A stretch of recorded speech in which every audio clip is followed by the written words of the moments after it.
படிச்சாச்சா எல்லாரும்?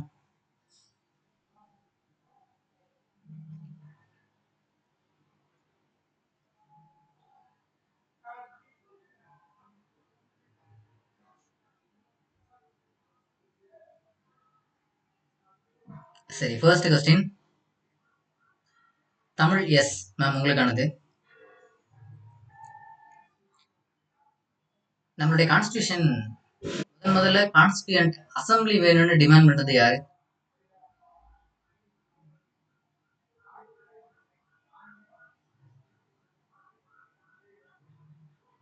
ராய் வந்து சொல்லியிருப்பாரு சார் 1934ல. ஓகே, 2 பேர் தமிழ் இருக்கீங்களா? ஓகே, சரி. சரி, அடுத்து தமிழ் எஸ் மேம். ஆ, ஓகே சார். சார் இப்ப நான் தான் சார் சொன்னேன். சரி ஓகே சார், கேளுங்க இல்ல சார். 2 ஒரே ஐடி தானா? உங்களுக்கு தானா? இப்ப காணுங்க திரும்ப இன்னொரு ஐடியா. சார் ஆ, இல்ல சார், டேப்ல வந்து கனெக்ட் பண்ணியிருந்தேன் சார். அது பேட்டரி போயிடுச்சு சார், அதனால ஓகே கனெக்ட் ஓகே ஆகல சார். சரி, ஓகேங்க. சரி, அடுத்து Padmanabhan Gayatri ma'am உங்களுக்கானது.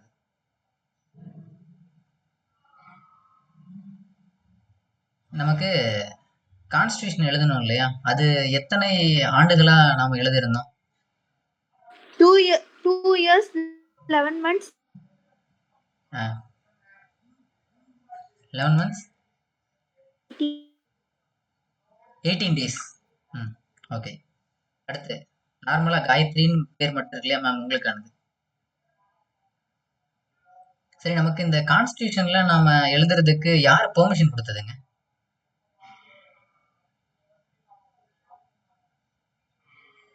Gayatri ma'am. Sir சொல்லுங்க. நம்ம கான்ஸ்டியூஷன் எழுதுறதுக்கு நமக்கு யாரு பெர்மிஷன் கொடுத்தது?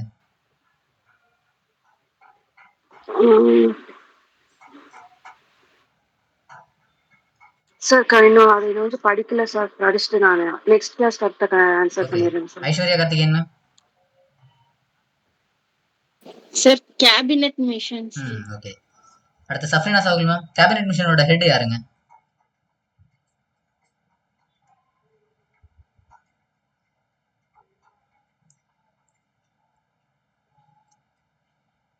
கேபினெட் மிஷனோட ஹெட் யாருங்க? சஃப்ரினா சாகுல் மேம். ஷீபா மேம். நான் நெக்ஸ்ட் கிளாஸ் வரும்போது படிச்சுட்டு வரேன் சார். அடுத்து கேஏன்னு ஒரு பேர் இருக்குங்க, கா அப்படின்னு. அது எப்படி கூப்பிடுறதுங்க? கா அப்படின்னு கூப்பிடுறதுங்களா? யாருங்க நீங்க? கேஏ.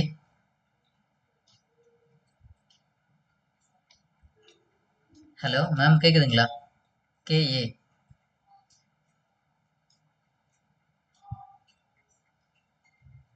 நான் பேசுறது கேட்கல அப்படின்னா அப்போ உங்களோட சைட்ல ஏதோ பிரச்சனை இருக்கு. அப்போ நான் ரிமூவ் பண்றதுதான் சரியா இருக்கும் இல்லையா? ஏதாவது ஆன்சர் பண்ணணும். அதுவும் நீங்க ஃபுல் நேம் வைக்கல, கேஏன்னு வச்சிருக்கீங்க.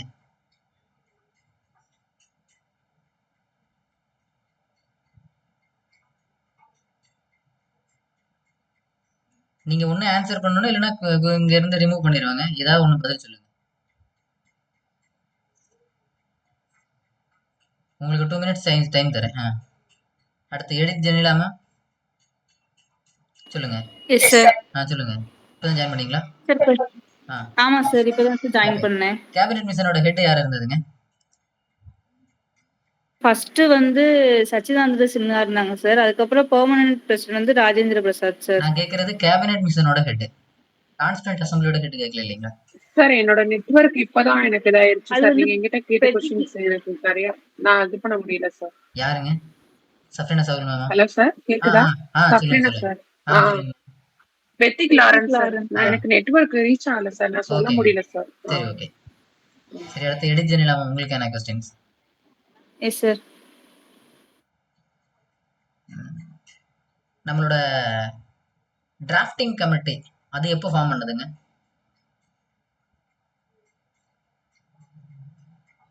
சார் தெரியல சார். ஆயிஷா மேம்.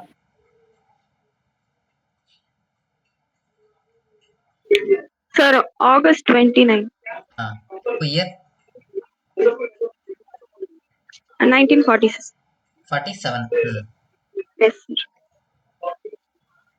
அடுத்து பொன்னி மேம். ஃபர்ஸ்ட் மீட்ல எத்தனை பேர் இல்ல sir. கலந்துக்கிட்டாங்க? ஃபர்ஸ்ட் மீட்ல எத்தனை பேர் கலந்துக்கிட்டாங்க?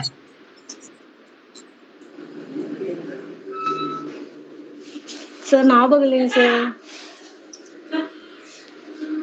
சரி, உங்களுக்கு அது அந்த கேள்வி கூட வேணாம். உங்களுக்கு இன்னும் எளிமையா கூட கேட்டுருவோம். எந்த அடிப்படையில இந்த எலெக்ஷன் நடந்தது கான்ஸ்டிடியூண்ட் அசம்பிளிக்கு?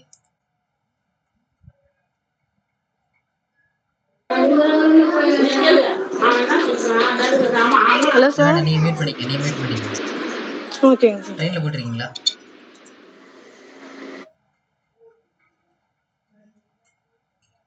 அடுத்து காஞ்சனா மேம், உங்களுக்கு தான். எந்த அடிப்படையில இந்த எலெக்ஷன் சிஸ்டம்லாம் நடந்ததுங்க கான்ஸ்டிடியூண்ட் அசம்பிளிக்கான எலெக்ஷன்? காஞ்சனா மேம்.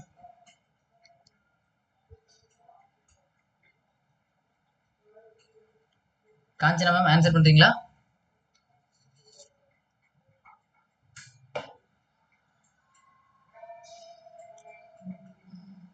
காஞ்சனா அப்படின்னு நேம் இருக்கு இல்லையா மேம், நீங்க தான் ஆன்சர் பண்ணணும்.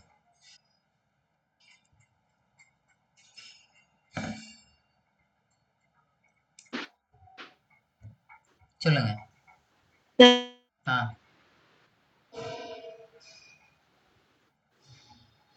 சொல்லுங்க சார். அதாவது கான்ஸ்டிடியூண்ட் அசம்பிளிக்கு எலெக்ஷன் நடந்தது இல்லைங்களா? அந்த எலெக்ஷன்ல எந்த பேசிஸ்ல எலெக்ட் பண்ணுனாங்க மெம்பர்ஸ்?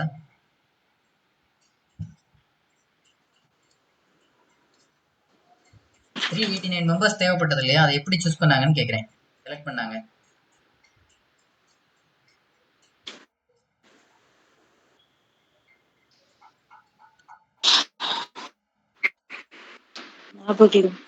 ஞாபகம் இல்லையா? சரி, நான் சொல்லலாமா சார்? சொல்லுங்க சார். பார்ஷியலா எலெக்ட் பண்ணாங்க, பார்ஷியலா நாமினேட் பண்ணாங்க சார். பார்ஷியலா எலெக்ஷன் அப்படிங்கிறது அது எப்படி? ப்ரொபோஷனல் ரெப்ரசன்டேஷன் மூலமா சார். ஆல்ரெடி எலெக்ட் பண்ணி வச்சிருக்கிறவங்கள தேர்ந்தெடுத்தாங்க சார். சரி, அது என்ன அடிப்படையில? Proportional representation okay. அது எப்படி அந்த 389 பேர் கரெக்டா தேர்ந்தெடுத்தது? என்ன கணக்கு அது?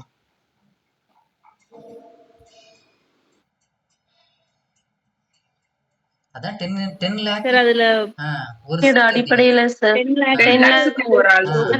ஒரு மெம்பர். ஓகே, சரி. ஓவராலா 1946 டிசம்பர் 9ல நம்மளுடைய கான்ஸ்டிடியூஷனை எழுத தொடங்கணும். அன்னைக்குதான் நம்மளுடைய டெம்பரரி பிரசிடென்ட்டா இந்த கான்ஸ்டிடியூண்ட் அசம்பிளிக்கு தேர்ந்தெடுத்ததுதான் சச்சிதானந்த சின்ஹா. அதுக்கப்புறம் டிசம்பர் 11லயே நாம பெர்மனண்டா ஒரு பிரசிடென்ட் அப்பாயின்ட் பண்ணோம். அவர் தான் ராஜேந்திர பிரசாத். சரியா? அப்புறம் நம்ம இதெல்லாம் 1946ல நடந்தது. அப்புறம் 1947ல ஆகஸ்ட் 29ல நமக்கான டிராஃப்டிங் கமிட்டின்னு உருவாக்கணும். இந்த டிராஃப்டிங் கமிட்டி இங்க நம்ம ரிப்போர்ட் பண்ணக்கூடிய எல்லா டிராஃப்டையும் ஃபைனல் டிராஃப்ட் பண்ணினது இந்த டிராஃப்டிங் கமிட்டி தான். இவங்க எல்லாம் கான்ஸ்டிடியூஷன் எழுதி முடிக்கிறதுக்கான காலம் தான் 1949 நவம்பர் 26. அப்புறம் நம்மளுடைய பூர்ண ஸ்வராஜ் டே திரும்பவும் நம்ம எப்படியாவது ஒரு முக்கியமான விஷயமா அதை கொண்டு வரணும் அப்படிங்கறதுக்காக தான் ஒரு மாதம் வெயிட் பண்ணி ஜனவரி 26 அப்படிங்கிறத நம்மளுடைய ரிப்பப்ளிக்கா கொண்டு வந்தது. சரியா? இப்போ இந்த டிசம்பர் 9ல இருந்து நவம்பர் 26, 1949 வரைக்கும் ஒட்டுமொத்தமா இங்க 11 செஷன் நடந்தது. 11 கூட்டங்கள் நடந்திருக்கு. அப்போ ஒவ்வொரு கூட்டம் நடக்கும் போதும் நிறைய விவாதங்கள் நடக்கும் இல்லையா? அந்த டிபேட் எல்லாம் மொத்தம் எத்தனை தொகுதிகளாக தொகுக்கப்பட்டது அப்படின்னா 12 வால்யூமா தொகுக்கப்பட்டது. 12 தொகுதிகளாக தொகுக்கப்பட்டது. அதாவது ஒவ்வொரு முறையும் விவாதம் நடக்கும். அந்த மாதிரி 11 கூட்டம் நடந்திருக்கு. அந்த 11 கூட்டத்திலையும் 11 விவாதம் நடந்திருக்கும். அந்த 11 விவாதங்கள் எல்லாத்தையும் எடுத்து 12 தொகுதிகளா தொகுக்கப்பட்டிருக்கு. சரியா? இதுல மொத்தம் 7635 அமெண்ட்மெண்ட்ஸ் அப்படிங்கிறது, அதாவது இதுல நிறைய எரர்ஸ் இருந்திருக்கு. அதெல்லாம் ப்ரொபோஸ் பண்ண அமெண்ட்மெண்ட்ஸ் அப்படிங்கிறது எவ்வளவு அப்படின்னா 7635. இதுல உண்மையிலே அமெண்ட்மெண்ட் இம்ப்ளிமெண்ட் பண்ணது எத்தனை அப்படின்னா 2473 அமெண்ட்மெண்ட்டை இம்ப்ளிமெண்ட் பண்ணினது. சரியா? அப்போ ப்ரொபோஸ் பண்ணது 7635, அதை கரெக்ஷன் பண்ணது 2473. சரியா? இதெல்லாம் அதாவது நம்ம இப்போ ஒரு கண்டென்ட் எழுதுறோம், அதுல சின்ன சின்ன மிஸ்டேக் இருக்கு அப்படின்னா எவ்வளவு மிஸ்டேக் அவங்களுக்கு தெரிஞ்சிருக்கு அப்படின்னா, மிஸ்டேக் அப்படிங்கிறது எழுதுனதுல இல்ல, இந்த சட்டம் சரியா வருமா வராதா அப்படின்னு 7635 விஷயங்களை ப்ரொபோஸ் பண்ணியிருக்காங்க. அதுல அமெண்ட் பண்ணுனது 2473. சரியா? ஓகே. இது போக இப்போ நாம கடைசியா பார்த்துட்டு இருந்தது இந்தியன் கான்ஸ்டிடியூஷன். சார் சொல்லுங்க சார் 2743 இல்ல 2473 சார்? 2473 தான். அன்னைக்கு என்ன எழுதிருக்கோம்? 2743 எழுதிருந்தோமா? எஸ் சார் 2743 எழுதி. எஸ் சார் 2743 எழுதிருக்கோம் sir. Okay, one second.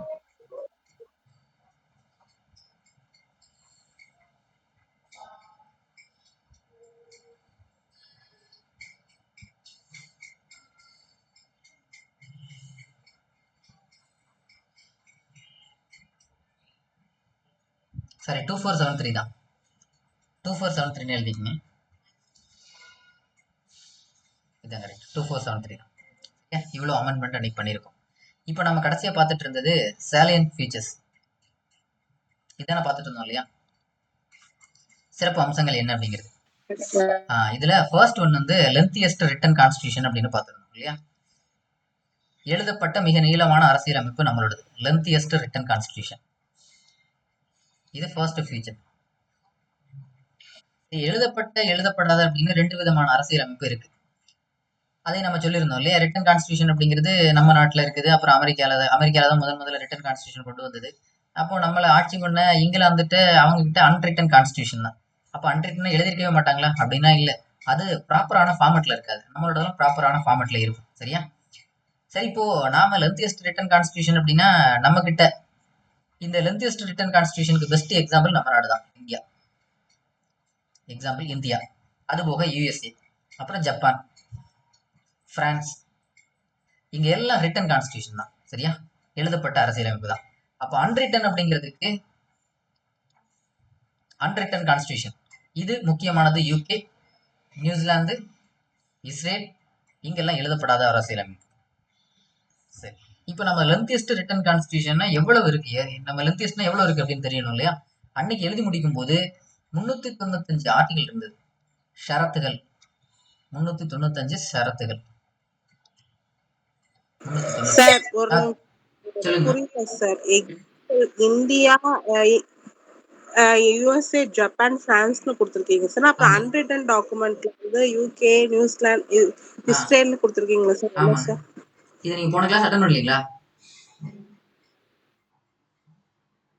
Attend பண்ணல சார். Okay okay. அதனாலதான் இந்த டவுட் வருது. அதாவது நாம அரசியலமைப்பை ரெண்டு விதமா பிரிச்சிருக்கிறோங்க. ஒன்னு ரிட்டன் கான்ஸ்டிடியூஷன், எழுதப்பட்ட அரசியலமைப்பு அப்படிங்கிறது. இன்னொன்னு அன்ரிட்டன் கான்ஸ்டிடியூஷன் அப்படிங்கிறது, எழுதப்படாத அரசியலமைப்பு. அப்போ ரிட்டன் கான்ஸ்டிடியூஷன் அப்படிங்கிறது நமக்கான ஒரு ப்ராப்பர் ஃபார்மட் இருக்கும். அன்ரிட்டன் அப்படிங்கிறது ப்ராப்பரான ஃபார்மட் இருக்காது. அவ்வளவுதான். சரியா? இப்போ எதுக்குதான் இந்த ரிட்டன் கான்ஸ்டிடியூஷனுக்கு எக்ஸாம்பிள் அப்படிங்கிறது, எந்தெந்த நாடுகள்லாம் எழுதப்பட்ட அரசியலமைப்பு இருக்குன்னா இங்க எல்லாமே எழுதப்படாத அரசியலமைப்பு இருக்கு. ஓகேவா? சரி, நாம லென்த்தியஸ்ட் ரிட்டன் கான்ஸ்டிடியூஷன்னா எவ்வளவு ஆர்டிகிள் இருக்கு, அவ்வளவு நிறைய இருக்குதா நம்ம நாட்டுல அப்படின்னா 395 ஷரத்துகள் இருக்கு, ஆர்டிகிள்ஸ். என்னைக்கு நாம எழுத தொடங்கின போது, அதாவது எழுதி முடிச்சோம்னா நவம்பர் 26 அன்னைக்கு, அதாவது நம்ம முதல்ல இம்ப்ளிமெண்ட் பண்ணும்போது அதுல 22 பார்ட்ஸ் இருந்தது. 22 பார்ட்ஸ், பகுதிகள் 22, 8 ஷெட்யூல், 8 அட்டவணைகள். அப்ப எழுதும்போது முதல்ல நம்ம இம்ப்ளிமெண்ட் பண்ணும்போது நம்ம கிட்ட அரசியலமைப்புல எவ்வளவு இருந்தது அப்படின்னு கேட்டா 395 ஷரத்துகள், 22 பார்ட்ஸ், பகுதிகள், 8 அட்டவணைகள் இருந்தது. இன்னைக்கு இதெல்லாம் பயங்கரமா மாறிடுச்சு. இன்னைக்கு 448க்கு மேல ஆர்டிகிள்ஸ் போயிடுச்சு. 22 பார்ட் அப்படிங்கிறது இன்னைக்கு 25 பார்ட்ஸ் கிட்ட வந்துருச்சு. 8 ஷெட்யூல் அப்படிங்கிறது இப்போ 12 ஷெட்யூல் ஆயிடுச்சு. சரியா? இப்படின்னு இன்னைக்கு நம்மளோட அரசியலமைப்பு இந்த இப்ப 2020 காலகட்டத்துல 448 ஆர்டிகிள் மேல போயிடுச்சு. 25 பார்ட் இருக்கு, 12 ஷெட்யூல் இருக்கு, 12 அட்டவணைகள். இதுக்கு இடையில நிறைய ஆர்டிகிள பார்ட் நம்ம டெலீட் பண்ணிருக்கோம், திரும்ப புதுசா இன்சர்ட் பண்ணிருக்கோம், இப்படின்னு நிறைய நடந்திருக்கு. சரியா? அதுக்கு எக்ஸாம்பிள் என்ன அப்படின்னா, நாம முதல்ல அமெண்ட்மெண்ட் சட்ட திருத்தம்னு பண்ணினது 1951. முதல்ல நாம எழுதி முடிச்சது 1950ல நடைமுறைப்படுத்தணும். அடுத்து ஒரே வருஷத்துலயே 1951ல நாம அதுல சட்ட திருத்தம் பண்ணணும். அப்பதான் நமக்கு இந்த 9வது அட்டவணை அப்படின்னு உருவாக்கிருந்தோம் இல்லையா? அப்போ ஃபர்ஸ்ட் அமெண்ட்மெண்ட் முதலாவது சட்ட திருத்தம் இதெல்லாம் நம்ம ரிசர்வேஷன்லயே பார்த்திருப்போம். முதலாவது சட்ட திருத்தம் பண்ணினது 1951. அப்ப இருந்து தொடங்கினது. திருத்துறது எடுக்கிறதுன்னு நிறைய நடந்துட்டு இருந்தது. கிட்டத்தட்ட இப்ப வரைக்கும் ஒரு 20 ஆர்டிகிள்ஸ் பக்கம் நம்ம டெலீட் பண்ணிருக்கோம். அளிக்கப்பட்டது 20 ஷரத்துகள், தோராயமா 20 ஷரத்துகள் பக்கம் நம்ம டெலீட் பண்ணிருக்கோம். இன்னொன்னு 95 ஆர்டிகிளுக்கு மேல நாம புதுசா ஆட் பண்ணிருக்கோம். மோர் தென் 95 ஆர்டிகிள்ஸ் ஆடட். 95 ஷரத்துகளுக்கு மேல நம்ம புதுசாவும் ஆட் பண்ணிருக்கோம். சரியா? அப்புறம் இன்னும் வேற எக்ஸாம்பிள் சொல்லணும்னா பார்ட்ஸ் இருக்கு இல்லையா? அதுல நாம முதல்ல எல்லாம் பார்ட் 4ன்னு தான் ஒரு அதாவது பார்ட் 10 மொத்தம் எத்தனை பார்ட் இருக்குன்னு சொல்லியிருக்கோம், 25 பார்ட் இருக்கு. அப்போ இதுல பார்ட் 4ன்றது ஒரிஜினல் நம்மளோட கான்ஸ்டியூஷன்ல இருந்தது. அப்புறம் நம்ம புதுசா சேர்த்தது பார்ட் 4A, அப்புறம் பார்ட் 9A, பார்ட் 9B, இதெல்லாம் புதுசா சேர்த்தது. அப்போ இப்படின்னு நம்ம நிறைய ஆர்டிகிள சேர்க்கவும் செஞ்சிருக்கோம், டெலீட் பண்ணவும் செஞ்சிருக்கோம். சரியா? அப்போ நம்மளோட அரசியலமைப்பு இவ்வளவு நீளமான அரசியலமைப்பா இருக்குது இந்த உலகத்திலே. ஏன்னா அதுல இவ்வளவு கண்டென்ட் இருக்கு. ஏன் இவ்வளவு நமக்கான கான்ஸ்டியூஷன் இவ்வளவு பெருசா இருக்கு அப்படின்னா, நம்மளுடைய கான்ஸ்டியூஷன் மெஜாரிட்டி பார்ட் நாம எங்க எடுத்திருக்கோம் அப்படின்னா, ஏற்கனவே பிரிட்டிஷ் நம்மள ரூல் பண்ணிட்டு இருந்தாங்க. அவங்களும் ஒரு அரசியலமைப்பு வச்சுதான் நம்மள ரூல் பண்ணிட்டு இருந்தாங்க. அந்த அரசியலமைப்பு முக்கியத்துவம் வாய்ந்தது. அப்ப நம்மளோட அரசியலமைப்பு மெஜாரிட்டி எங்க இருந்து எடுத்திருக்கோம் அப்படின்னா, mostly taken from government of India act 1935. 1935 இந்திய அரசு சட்டத்திலிருந்து தான் அநேக பகுதிகள் எடுக்கப்பட்டது. நாம இப்போட அரசியலமைப்பு இருக்கு இல்லையா, நம்மளோட இப்போ இந்த அரசியலமைப்பு மெஜாரிட்டி பார்ட் எங்க இருந்து எடுத்திருக்கோம் அப்படின்னா, இந்திய அரசு சட்டம் 1935. அது போக நம்மளோட அரசியலமைப்பு ஏன் இவ்வளவு பெருசா இருக்கு அப்படின்னா, இப்போ நம்ம கிட்ட ஒரு கேக் இருக்குது. அதுல பிரதர் 2 பேர் இருக்கிறாங்க. சரியா? B1 B2. அந்த 2 கேக்க இவருக்கு ஒண்ணு இவருக்கு ஒண்ணுன்னு கொடுத்துட்டோம்னா, ஒருத்தருக்கான கேக் அளவு இவருக்கும் 1 இவருக்கும் 1 ஈக்குவல் ஆயிடுச்சு. இது 2 பேத்துக்கு 1 இருக்குது. சரியா? இப்போ 2 பேத்துக்கு சேர்த்து ஒரே கேக் தான் அப்படின்னா, அதனுடைய அளவு அப்படிங்கிறது 2 கேக்கோட சைஸ் இவ்வளவு பெருசா இருக்கும். இதை இந்த 1 தனித்தனியா பார்த்தோம்னா சின்ன சின்னதா இருக்கும். அதே இது நம்ம 2ஐயும் சேர்த்து வச்சோம்னா அதோட அளவு பெருசா இருக்கும். அதே மாதிரிதான் நம்மளுடைய கான்ஸ்டியூஷன் அப்படிங்கிறது, நமக்கு சென்ட்ரல் கவர்மெண்ட்னு ஒண்ணு இருக்கு, ஸ்டேட் கவர்மெண்ட்னு இருக்கு. 2க்கும் தனித்தனியான அரசியலமைப்பெல்லாம் கிடையாது. 2க்கும் சேர்த்தே சிங்கிள் கான்ஸ்டியூஷன் தான். அதனாலதான் நம்மளோட கான்ஸ்டியூஷன் மிகப்பெரிய கான்ஸ்டியூஷனா இருக்கு. Single constitution. நம்மளுடைய அரசியலமைப்பு ஒரே அரசியலமைப்பு தான். மத்திய அரசு இருக்கும், மாநில அரசு இருக்கும். இன்னொன்னு, இப்போ நாம ஒரு நல்ல சாஃப்ட்வேர் தெரிஞ்ச ஒருத்தர்கிட்ட சொல்லுங்க. அப்போ செப்பரேட் கான்ஸ்டிடியூஷன்ஸ் எந்த கண்ட்ரிலயும் இருக்குதா சார்? இருக்குங்க மேம், நிறைய இடத்துல இருக்கு. அதுக்கு தானே டுயல் ஃபார்ம் ஆஃப் கவர்மெண்ட்லாம் இப்போ அமெரிக்கால இருக்கு இல்லையா, அங்க மாகாணத்துக்குன்னு ஒண்ணு, ஒட்டுமொத்த அந்த யுனைடெட் ஸ்டேட்ஸுக்குன்னு ஒண்ணு அங்க இருக்கு. அப்படிலாம் இருக்குது. சரியா? சரி, இப்போ இப்போ ஒரு நல்ல ஒரு சாஃப்ட்வேர் இன்ஜினியர் இருக்கார். அவர்கிட்ட போய் கேட்டோம் அப்படின்னா, என்ன ஆப் டெவலப் பண்ணாலும் அவரால் முடியும். இது என்னன்னே தெரியாம ஒரு சிவிலோ மெக்கானிக்கலோ படிச்ச போய் நம்ம ஆப் டெவலப் பண்றத பத்தி கேட்டா தெரியுமா? ஒண்ணுமே தெரியாது. ஆனா அதுக்குன்னே இன்ஜினியரா இருக்கிற ஆள்கிட்ட பயங்கரமா அவருக்கு வேலை தெரியும் இல்லையா? அதே மாதிரி இந்த அரசியலமைப்பை எழுதுறதுக்கு இந்த கான்ஸ்டியூண்ட் அசம்பிளி மெஜாரிட்டி யார் இருந்தா அப்படின்னா, இல்லெல்லாம் நம்ம சட்டம் படித்தவர்கள். அவங்களோட டாமினன்ஸ் அதிகமா இருந்தது. அதனாலதான் அவங்க தன்னுடைய ஒட்டுமொத்த வித்தையும் இந்த அரசியலமைப்புல எழுதியிருக்காங்க. இதுல மெஜாரிட்டி இருந்தது லா மெம்பர்ஸ். அவங்களோட டாமினன்ஸ் தான் அதிகமா இருந்தது. அப்போ அவங்களுடைய ஆதிக்கம், சட்டம் படித்தவர்களோட ஆதிக்கம் அதிகமா இருந்ததுனாலதான் இந்த அரசியலமைப்பு இவ்வளவு நீளமா வந்ததுக்கும் ஒரு காரணம். சரியா? சரி, இன்னொன்னு, இப்ப நம்ம சைலண்ட் ஃபியூச்சர்ஸ்ல ஃபர்ஸ்ட் ஒன்னு பார்த்திருக்கிறது லென்த்தியஸ்ட் ரிட்டன் கான்ஸ்டிடியூஷன் அப்படின்னு பார்த்திருக்கோம் இல்லையா? இதுக்கு வேற என்ன காரணம் இருக்கு அப்படின்னா, 2வது drawn from various resources, நிறைய ஆதாரங்களிலிருந்து எடுக்கப்பட்டது.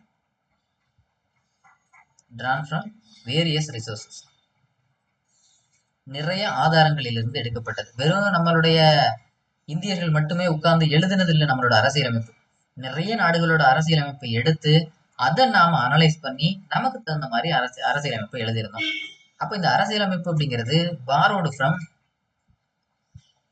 many countries, நிறைய நாடுகளிலிருந்து பெறப்பட்டது.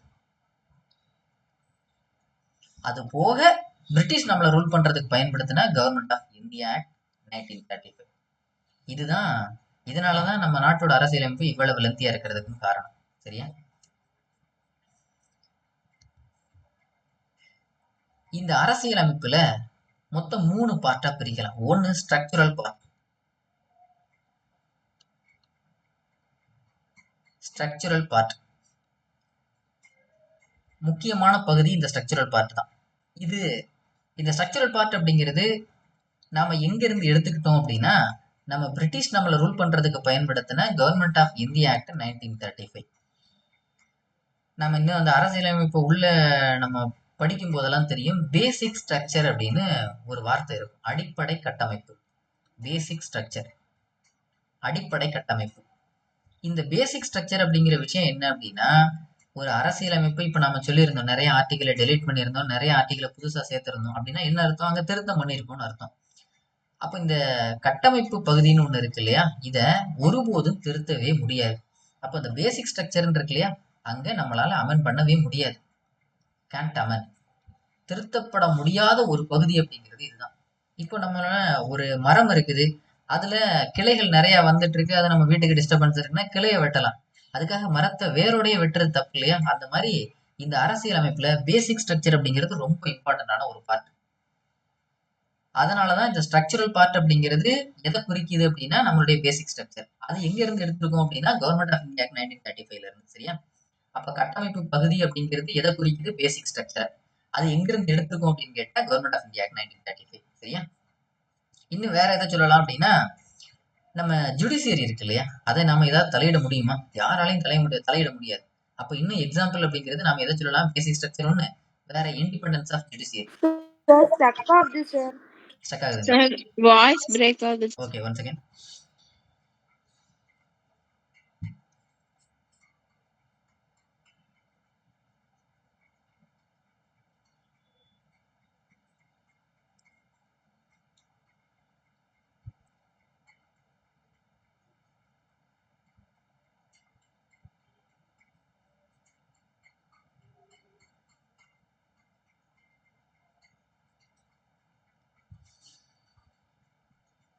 இப்போ ஓகேவா?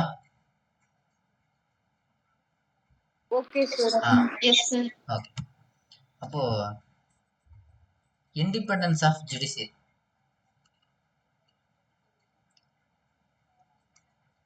அதாவது நம்மளுடைய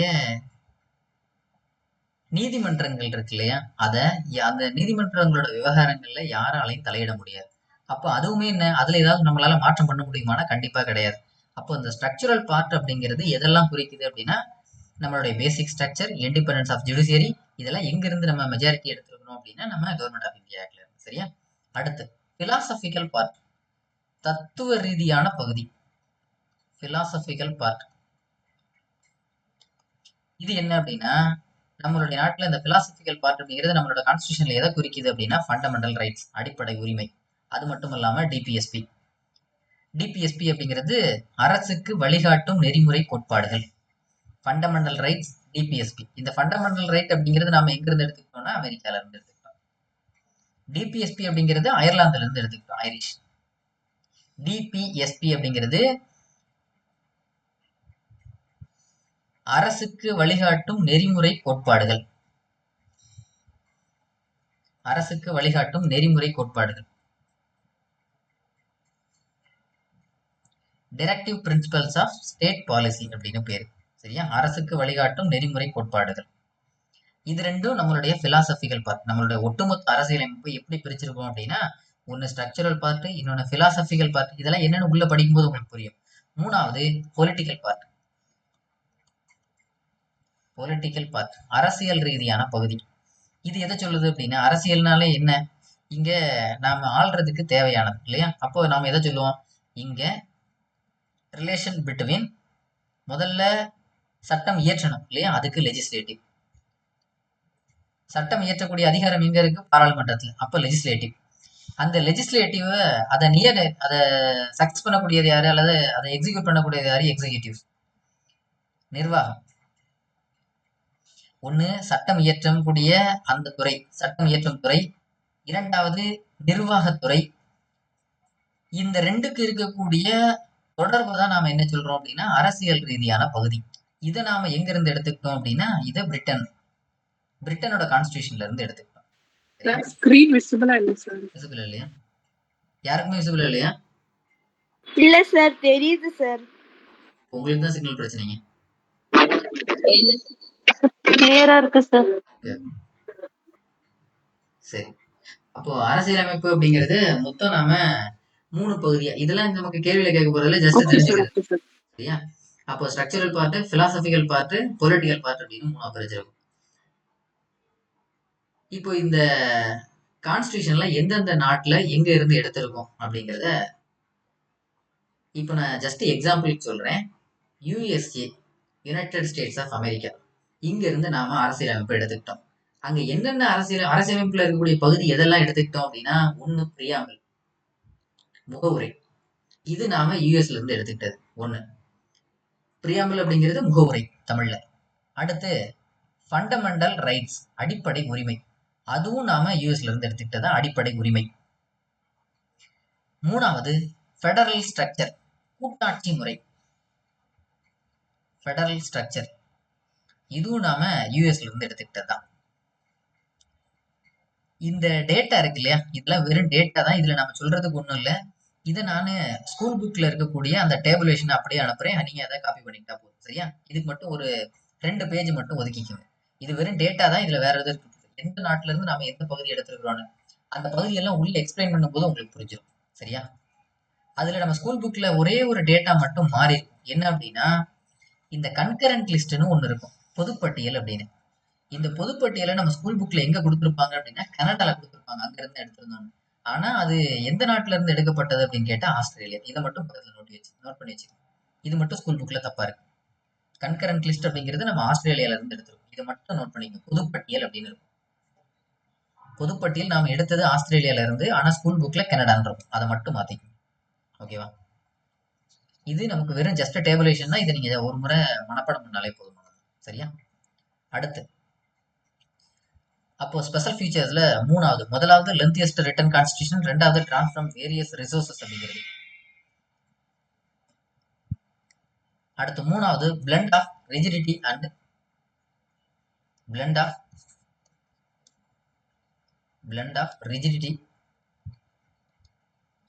ஃபிளெக்சிபிலிட்டி.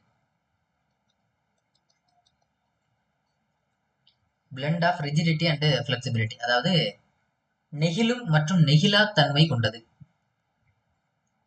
நெகிழும் மற்றும் நெகிழா தன்மை கொண்டது.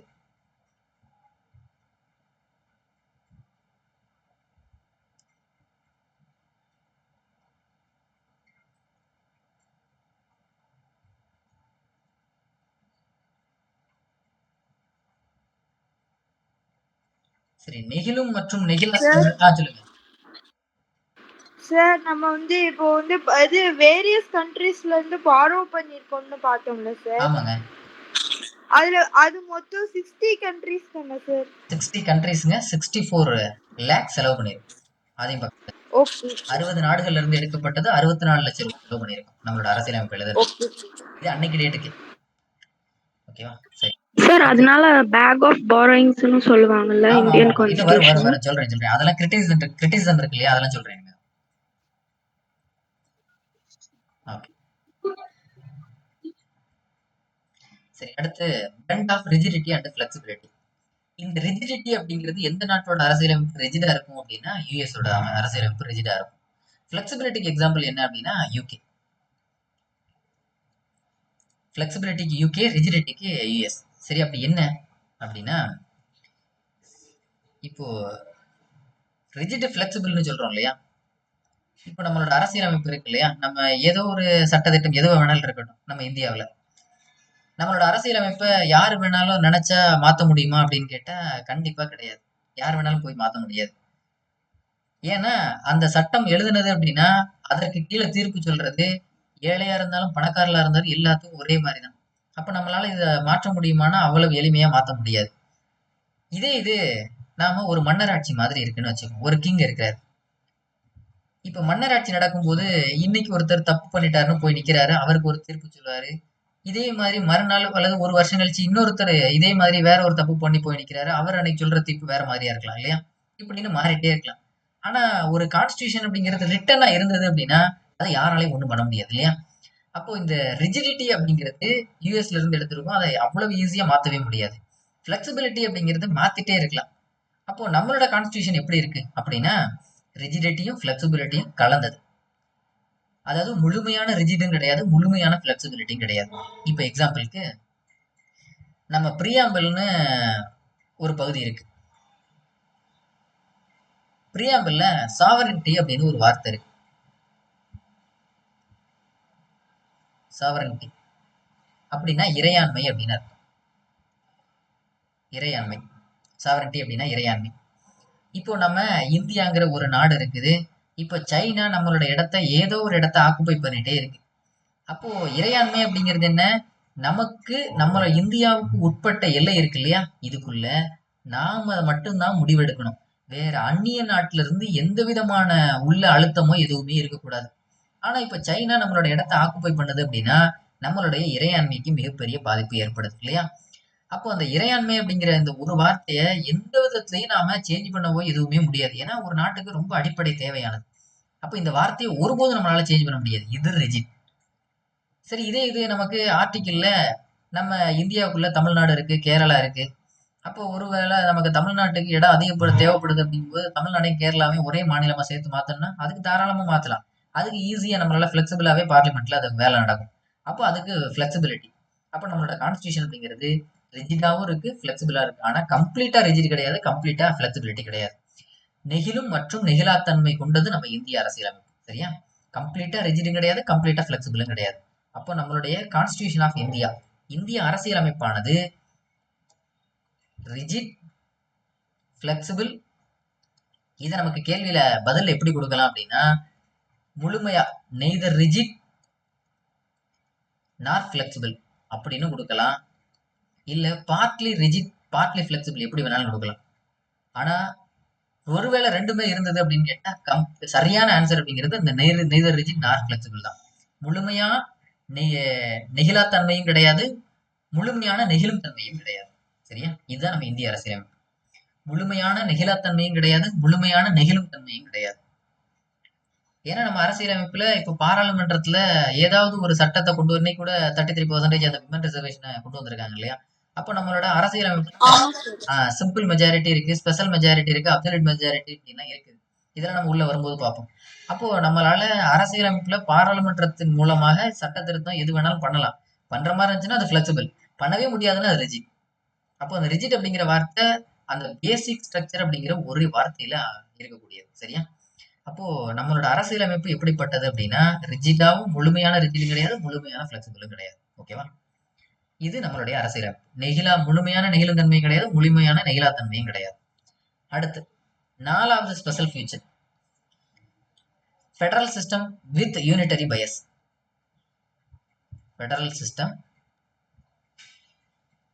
With unitary Paes.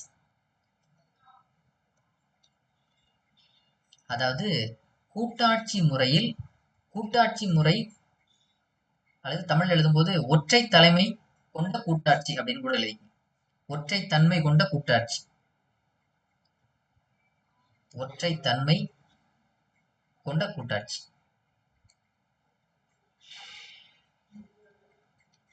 இதுலயுமே நம்ம நாடு முழுமையான ஃபெடரல் சிஸ்டத்தை ஃபாலோ பண்ணல. ஃபெடரல் சிஸ்டம் அப்படிங்கிறது என்ன? இப்போ நமக்கு யூஎஸ்லாம் இருக்குது. அந்த யூஎஸ்ல நிறைய மாகாணங்கள்லாம் சேர்ந்ததுதான் ஒரு யூஎஸ்ஏ அப்படின்னு இருக்கு. ஏன்னா யுனைடெட் ஸ்டேட்ஸ் ஆஃப் அமெரிக்கா, நிறைய யுனைடெட் ஸ்டேட்ஸ் வந்து யுனைட் ஆயிருக்கு. அதெல்லாம் சேர்ந்ததுதான் இந்த அமெரிக்கா அப்படின்னு சொல்லியிருக்கோம் இல்லையா. அப்போ மாகாணங்களுக்குன்னு ஒரு அமைப்பு இருக்கும், அப்புறம் ஒட்டுமொத்த இந்தியாவுக்குன்னு ஒரு அமைப்பு இருக்கும். இப்படி எல்லாம் இருக்கு. இப்போ ஃபெடரல் சிஸ்டம் அப்படிங்கிறது என்னன்னா மாகாணத்துக்கு எந்த அளவுக்கு அதிகாரம் இருக்கோ அந்த அளவுக்கு ஒட்டுமொத்த சென்ட்ரலுக்கு, இந்த எக்ஸாம்பிளுக்கு இதை ஸ்டேட்னு சொல்லுவோம், இதை சென்ட்ரல்னு சொல்லுவோம். ஸ்டேட்டுக்கு என்ன அளவுக்கு அதிகாரம் இருக்கோ அந்த அளவுக்கு ஸ்டேட் சென்ட்ரலுக்கு இருக்கும்.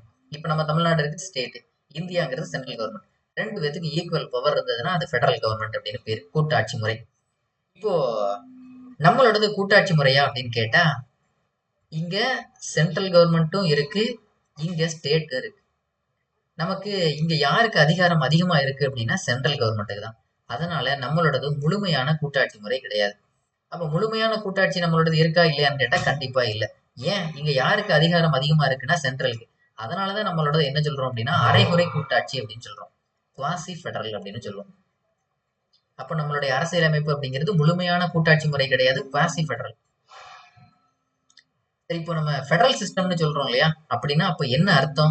கூட்டாட்சி அப்படிங்கிறதுக்கான அர்த்தம் 2 பேருக்குமே, ஸ்டேட்டுக்கா இருந்தாலும் சரி, சென்ட்ரலுக்கா இருந்தாலும் சரி, ஒண்ணு சரிசமமான அதிகாரம் இருக்கணும். இல்ல 2 பேருமே தலையிட முடியாததா இருக்கணும். நல்லா பாயிண்ட்ட நோட் பண்ணிக்கணும். சென்ட்ரல் கவர்மெண்ட்டா இருந்தாலும் சரி, ஸ்டேட் கவர்மெண்ட்டா இருந்தாலும் சரி, ஒரு விஷயத்த சரிசமமா அணுகணும். இல்லன்னா அத 2 பேருமே அத தொடவே முடியாது. அப்படி இருக்கணும். அதுதான் ஃபெடரல் சிஸ்டம் அப்படிங்கிறது. இப்ப எக்ஸாம்பிளுக்கு சொல்றேன்.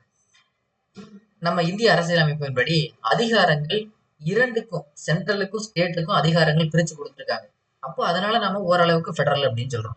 டிவிஷன் ஆஃப் பவர்ஸ், அதிகாரங்கள் பகிர்ந்தளிக்கப்பட்டது. Division of powers. ஆனா அதிகாரங்கள் பகிர்ந்தளிக்கப்பட்டிருக்கு ஈக்குவலா அப்படின்னு கேட்டா இல்ல. சென்ட்ரலுக்கு அதிகமாகும், ஸ்டேட்டுக்கு கம்மியாகும். அதனால இதையும் எது கீழே வருது அப்படின்னா இந்த ஃபெடரல் சிஸ்டத்துக்கு கீழே தான் வருது. ஃபெடரல் அப்படின்னாலே என்ன? கூட்டாட்சி. மத்திய மாநில 2ம் சேர்ந்து ரூல் பண்ணக்கூடியது. இதுல அதிகாரம் சமபங்கு இருக்கான்னு கேட்டா இல்ல. யாருக்கு அதிகாரம்? சென்ட்ரலுக்கு அதிகாரம். அடுத்து இந்த ஃபெடரல் சிஸ்டத்துல வேற எது வரும் அப்படின்னா ஜுடிஷியரி, நீதி. நீதிமன்றங்கள்லாம் இந்த ஃபெடரல் சிஸ்டத்துக்கு கீழே தான் வருது. என்ன? ஸ்டேட் கவர்மெண்ட் நினைச்சா நீதிமன்றத்துல நீங்க எங்களுக்காக இப்படி நீதி சொல்லுங்கன்னு சொல்ல முடியுமா? முடியாது. சென்ட்ரல் கவர்மெண்ட் நினைச்சாலும் சொல்ல முடியுமா? முடியாது. ஸ்டேட் கவர்மெண்ட் நினைச்சாலும் சொல்ல முடியாது. அப்ப 2 பேருக்குமே ஒரே மாதிரியான அதிகாரம் தான் நீதிமன்றத்தின் மேல. நீதிமன்றம் என்ன சொல்லுதோ அதைத்தான் 2 பேரும் கேட்டுக்கணும். யாரும் எதிர்த்து நிக்க முடியாது. அப்ப ஃபெடரல் சிஸ்டத்துக்கு கீழே வேற என்ன வரும்? ஜுடிஷியரி வந்துடும். சரியா? அடுத்து பைகேமரலிசம். பைகேமரலிசம் பைகேமரலிசம் அப்படிங்கிறது இப்போ நமக்கு லோக்சபா இருக்கு, ராஜ்யசபாவும் இருக்கு. 2மே இதான் இரு அவைகள்னு சொல்றோம் இல்லையா? அதுதான். சரி, இந்த இரு அவைகள் எதுக்கு? நாம மக்கள்லாம் சேர்ந்து ஓட்டு போட்டு இந்த லோக்சபால எம்பிய உட்கார வச்சாச்சு. அப்ப அதுலயும் ஒரு குறிப்பிட்ட அமௌண்ட் ஆஃப் மெம்பர்ஸ் போயிருக்காங்க. எக்ஸாம்பிளுக்கு 543 மெம்பர்ஸ் இருக்காங்க. சரியா? லோக்சபால ஒருவேளை இவங்கெல்லாம் சேர்ந்து தவறு பண்றதுக்கு வாய்ப்பு இருக்கு இல்லையா? அப்போ நம்ம வேற என்ன பண்றது? நாம எலெக்ட் பண்ண எம்எல்ஏஸ், எம்பிஸ் இருக்காங்க இல்லையா? அவங்க எல்லாம் சேர்ந்து நல்லா கவனிச்சுக்கணும். நாம எம்பிஸை மட்டும் தேர்ந்தெடுத்து லோக்சபால வச்சிருக்கோம். அப்போ ராஜ்யசபால இருக்கிற ஆட்கள் யாரு? நம்மளுடைய எம்எல்ஏஸ் இருக்காங்க இல்லையா? அவங்க எல்லாம் நம்மளுடைய தொகுதி சார்பா நிக்கக்கூடிய ஆட்கள். இவங்களோட ரெப்ரசன்டேஷனும் ராஜ்யசபால இருக்கும். எம்பிஸோட ரெப்ரசன்டேஷனும் ராஜ்யசபால இருக்கும். அப்போ இவங்கெல்லாம் யாரு? நம்ம தொகுதியில இருந்து உருவாக்கப்பட்ட ஆட்கள். இந்த எம்பிஸ்ன்றவங்க ஒட்டுமொத்த இந்தியாவுக்கும் நம்ம ஒவ்வொரு தொகுதியில இப்ப நமக்கு தமிழ்நாடு இருக்குது. வெறும் மொத்தமே 39 தொகுதி. அப்போ 39 பேர் இந்த லோக்சபால இருக்க போறாங்க. அப்போ இதே மாதிரி நார்த்ல இருந்து மொத்தம் 543 பேர் இருக்காங்க இல்லையா? இவ்வளவு பேரும் பிரார்த்தனை பண்றதுக்கு வாய்ப்பு இருக்கு. ஆனா நம்ம தொகுதியில எம்எல்ஏஸோட கவுண்ட் எவ்வளவு? 234 பேர். அந்த 234 பேர் சார்பா நம்பர் ஆஃப் அது அந்த கால்குலேஷன் எல்லாம் பின்னாடி சொல்லுவோம். அவங்க சார்பா ராஜ்யசபாவுக்கும் போயிருப்பாங்க. எம்பி சார்பாவும் ராஜ்யசபாவுக்கு போயிருப்பாங்க. அப்ப இது எதுக்கு? இவங்களுக்கு ஏதாவது ஒரு பிரச்சனை பண்ணாலும் செக் வைக்கிறதுக்காக ராஜ்யசபா அப்படின்னு ஒண்ணு. அப்போ இந்த ஃபெடரல் சிஸ்டத்துல இரு அவைகளை உருவாக்கி நம்ம நாட்டுக்கு 2 பாதுகாப்பு இருக்கிற மாதிரி. ஒண்ணு லோக்சபா, இன்னொன்னு நம்ம ஆட்கள் ஸ்டேட்ல இருந்து போன ரெப்ரசன்டேட்டிவ்ஸ். அதனாலதான் இந்த பைகேமரலிசம் எது கீழே வருது? கூட்டாட்சி முறை கீழே வருது. அது போக ரிஜிடிட்டி ஆஃப் த கான்ஸ்டிடியூஷன், அரசியலமைப்பின் நெகிழாத்தன்மை, அதுவும் எது கீழே வருது? இந்த கூட்டாட்சி முறை கீழே தான்.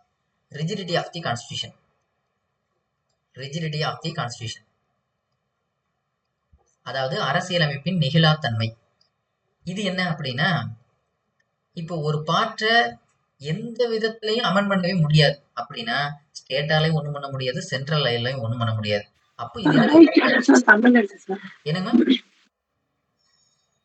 என்னங்க சொல்லுங்க மேம், சொல்லுங்க. யாரோ ஏதோ சொன்னீங்க, அப்புறம் அப்படியே நின்னுட்டீங்க. என்னன்னு சொல்லுங்க. சரி, okay. Rigidity of the constitution தமிழ்ல என்னன்னு சார் இரு அவைன்னு சொன்னோம் இல்லைங்களா? இரு அவைகள். ஓகேவா? அடுத்து ரிஜிடிட்டி ஆஃப் த கான்ஸ்டிடியூஷன், அரசியலமைப்பின் நெகிழாத்தன்மை, அதுவும் இந்த கூட்டாட்சி முறை கீழே தான் வருது. அதுபோக ரிட்டன் கான்ஸ்டிடியூஷன், எழுதப்பட்ட அரசியலமைப்பு.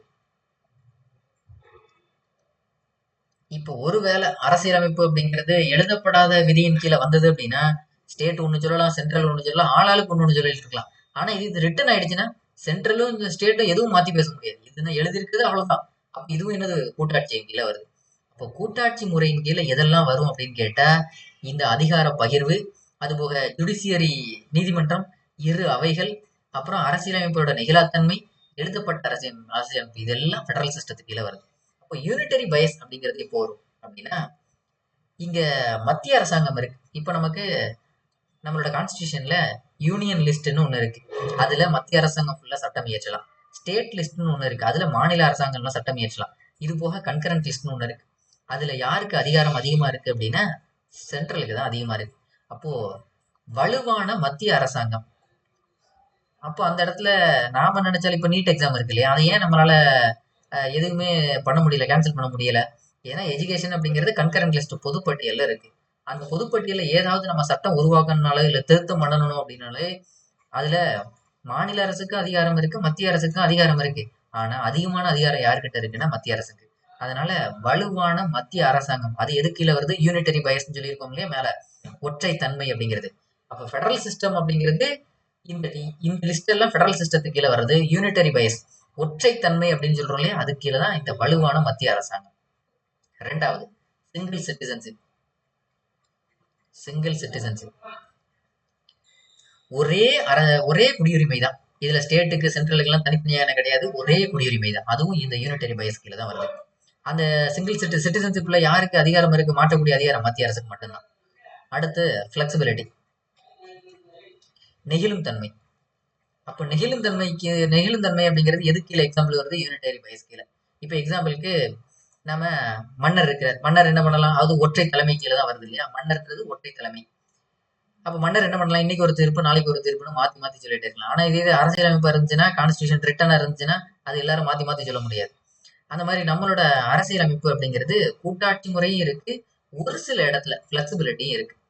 அந்த பிளெக்சிபிலிட்டி அப்படிங்கிறது யாருக்கு அதிகமான அதிகாரம் இருக்கு அப்படின்னா மத்திய அரசாங்கத்தை. நம்மளால ஒண்ணும் பண்ண முடியாது. அதனால இந்த யூனிட்டரி பயஸ் கீழே தான் பிளெக்சிபிலிட்டியும் வருது, நெகிழும் தன்மை.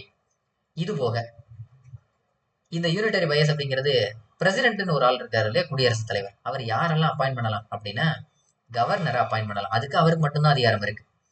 அதே மாதிரி ஆல் இந்தியா சர்வீஸ் இருக்கு இல்லையா, அகில இந்திய குடிமை பணி தேர்வு, இதெல்லாம் யூபிஎஸ்சி, இதெல்லாம் அதுல யூபிஎஸ்சி சர்வீஸ்ல இருக்கக்கூடிய வரக்கூடிய ஆட்கள்லாம் அப்பாயிண்ட் பண்றதுக்கு யாருக்கு அதிகாரம் இருக்கு? பிரசிடென்ட்டுக்கு. அதே மாதிரி எமர்ஜென்சி ப்ரொவிஷன், அதாவது அவசர நிலை இருக்கு இல்லையா, அப்போ அது அறிவிக்கக்கூடிய அதிகாரம் யாருக்கு இருக்கு? பிரசிடென்ட்டுக்கு தான் இருக்கு. அப்போ இதெல்லாம் பிரசிடென்டால மட்டும்தான் முடியும், நம்ம ஸ்டேட்ல இருந்து ஒண்ணும் பண்ண முடியாது.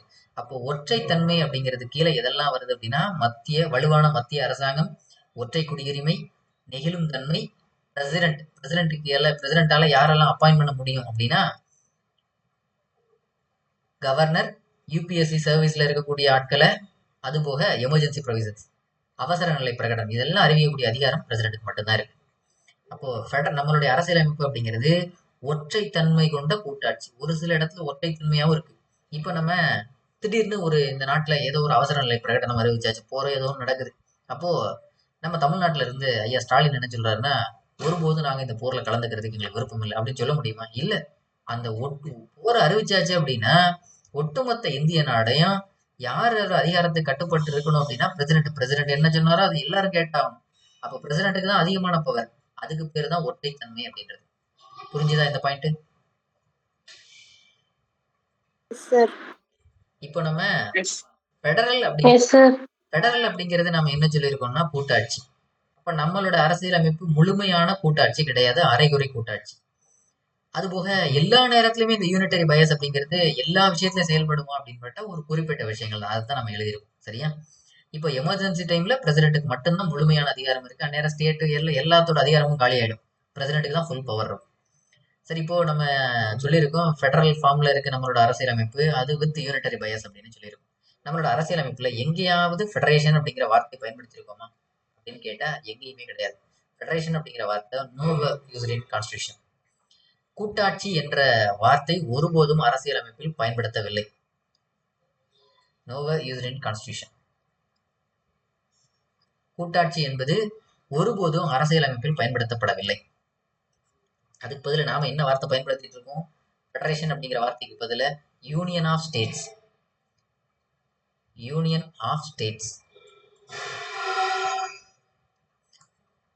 அதாவது மாநிலங்களின் ஒன்றியம் அப்படின்னு நாம ஒரு வார்த்தையை பயன்படுத்திட்டு இருக்கோம். சரியா? மாநிலங்களின் ஒன்றியம். ஏன் நாம இந்த ஃபெடரேஷன் அப்படிங்கிற ஒரு வார்த்தையை பயன்படுத்தாம நாம யூனியன் ஆஃப் ஸ்டேட்ஸ் அப்படின்னு ஒரு வார்த்தையை பயன்படுத்தியிருக்கோம் அப்படின்னா, ஃபெடரேஷன் அப்படின்னா நாம என்ன சொல்லியிருக்கோம் முதல்லயே, ஒரு மிகப்பெரிய நாடு இருக்கு, அதுல நிறைய மாகாணங்கள் அல்லது ஸ்டேட் இருக்குது. இதுல ஸ்டேட்டுக்கு எந்த அளவுக்கு அதிகாரம் இருக்கோ அதே அளவுக்கு சென்ட்ரலுக்கும் அதிகாரம் இருக்கும். அப்படி ஈக்குவல் பவர் இருந்தது அப்படின்னா நாம அதை ஃபெடரேஷன் அப்படின்னு சொல்லலாம். அதுதான் சரியான அர்த்தம் கூட்டாட்சி அப்படிங்கிறது. ஆனா நம்ம நாட்டுல அப்படி இருக்கா? கண்டிப்பா இல்ல. அதிகாரம் யாருக்கு அதிகமா இருக்குது? மத்திய அரசாங்கத்துக்கு. மாநில அரசாங்கத்துக்கு பெரிய அளவுல அதிகாரம் இல்ல. அப்ப நம்ம யூனியன் ஆஃப் ஸ்டேட்ஸ் அப்படிங்கிறதுக்கு இன்னொன்னு வேற என்ன சொல்றோம் அப்படின்னா, இந்த ஃபெடரேஷனுக்கு இன்னொரு எக்ஸாம்பிள் என்ன அப்படின்னா, இப்ப இந்த நிறைய மாகாணங்கள்லாம் சேர்ந்ததுதான் ஒரு நாடா இருக்குது. அப்போ இவங்களுக்குள்ள ஒரு ஒப்பந்தம் போட்டுருவாங்க. இந்த நாடு இனிமே இந்த அதாவது ஒவ்வொரு மாகாணங்களும் இனிமே, இப்போ வாஷிங்டன் ஒரு எக்ஸாம்பிளுக்கு ஒரு மாகாணம் இருக்கு. அந்த மாகாணம் இனிமே இந்த அமெரிக்காங்கிற ஒரு யுனைடெட் ஸ்டேட்ஸுக்குள்ள வருது அப்படின்னா ஒவ்வொரு ஸ்டேட்டும் சேர்ந்ததுதான் அந்த அமெரிக்கா அப்படின்னு சொல்றோம் இல்லையா? அப்போ ஒவ்வொரு மாகாணமும் பிரிஞ்சு போக முடியாது. சரி, நினைச்சா பிரிஞ்சு போய்க்கலாம், நினைச்சா உள்ளேயும் சேர்ந்துக்கலாம். அதுக்கு பேர் தான் கூட்டாட்சி. இப்ப நம்ம நாட்டுல தமிழ்நாடு இருக்கு. நாம மத்திய அரசாங்கத்தோட ஒப்பந்தம் போட்டிருக்கோமா? நாங்க தமிழ்நாடுங்கிறது ஒரு தனி நாடு, உங்களோட கொஞ்ச நாளைக்கு இருந்துக்கோம் அப்படின்னு ஒப்பந்தம் போட்டிருக்கோம்? ஒண்ணுமே கிடையாது. அப்ப நம்மளுடைய நாட்டில இருந்து ஒட்டுமொத்த இந்தியாவுல நம்ம தமிழ்நாடு, கேரளான்னு தனித்தனியா இருக்கோம். அதெல்லாம் எதுக்கு? நம்மளுடைய நிர்வாகத்துக்கு தான் பிரிச்சிருக்கோமே தவிர, கேரளாங்கிறது தனிநாடு கிடையாது, தமிழ்நாடுங்கிறது தனிநாடு கிடையாது. நாமெல்லாம் சேர்ந்து ஒப்பந்தம் போட்டு ஒன்றிணைஞ்சிருக்கோமானா கண்டிப்பா கிடையாது. அப்படி ஒப்பந்தம் போட்டு ஒன்றிணைஞ்சோம்னா அதுக்கு பேரு ஃபெடரேஷன், அதாவது கூட்டாட்சி. நாம ஒப்பந்தம் போடல. சரி, நம்ம நினைச்சா பிரிஞ்சு போகலாமா? கண்டிப்பா முடியாது. ஏன்னா இந்தியாங்கிறது ஒரு நாடு, நம்ம தமிழ்நாடுங்கிறது தனி நாடு கிடையாது. நாம அதுல இருக்கக்கூடிய ஒரு ஒன்றியம் இல்லையா? அப்போ இந்த யூனியன் ஆஃப் ஸ்டேட்ஸ் அப்படிங்கிறது எதை குறிக்குதுன்னா அப்படின்னா, நம்ம எந்த விதமான ஒப்பந்தமும் போடல. எந்த அரசுக்கும் இடையில் எந்த ஒப்பந்தமும் இல்லை. No agreement between states. அரசுக்கு இடையில் எந்த விதமான ஒப்பந்தமும் இல்லை. அரசுகளுக்கு இடையில் எந்த விதமான ஒப்பந்தமும் இல்லை. இதே இது ஃபெடரேஷன்னா கண்டிப்பா இருக்கும் ஒப்பந்தம். சரியா? அதே மாதிரி ஒரு அரசுக்கு பிரிந்து செல்வதற்கு எந்த உரிமையும் கிடையாது. இப்ப தமிழ்நாடு நான் பிரிஞ்சு போறேன்னா கண்டிப்பா முடியாது. ஏன்னா இது இந்தியாங்கிற ஒரு எல்லைக்குட்பட்ட ஒரு மாநிலம். நோ ரைட் அல்லது no state has the right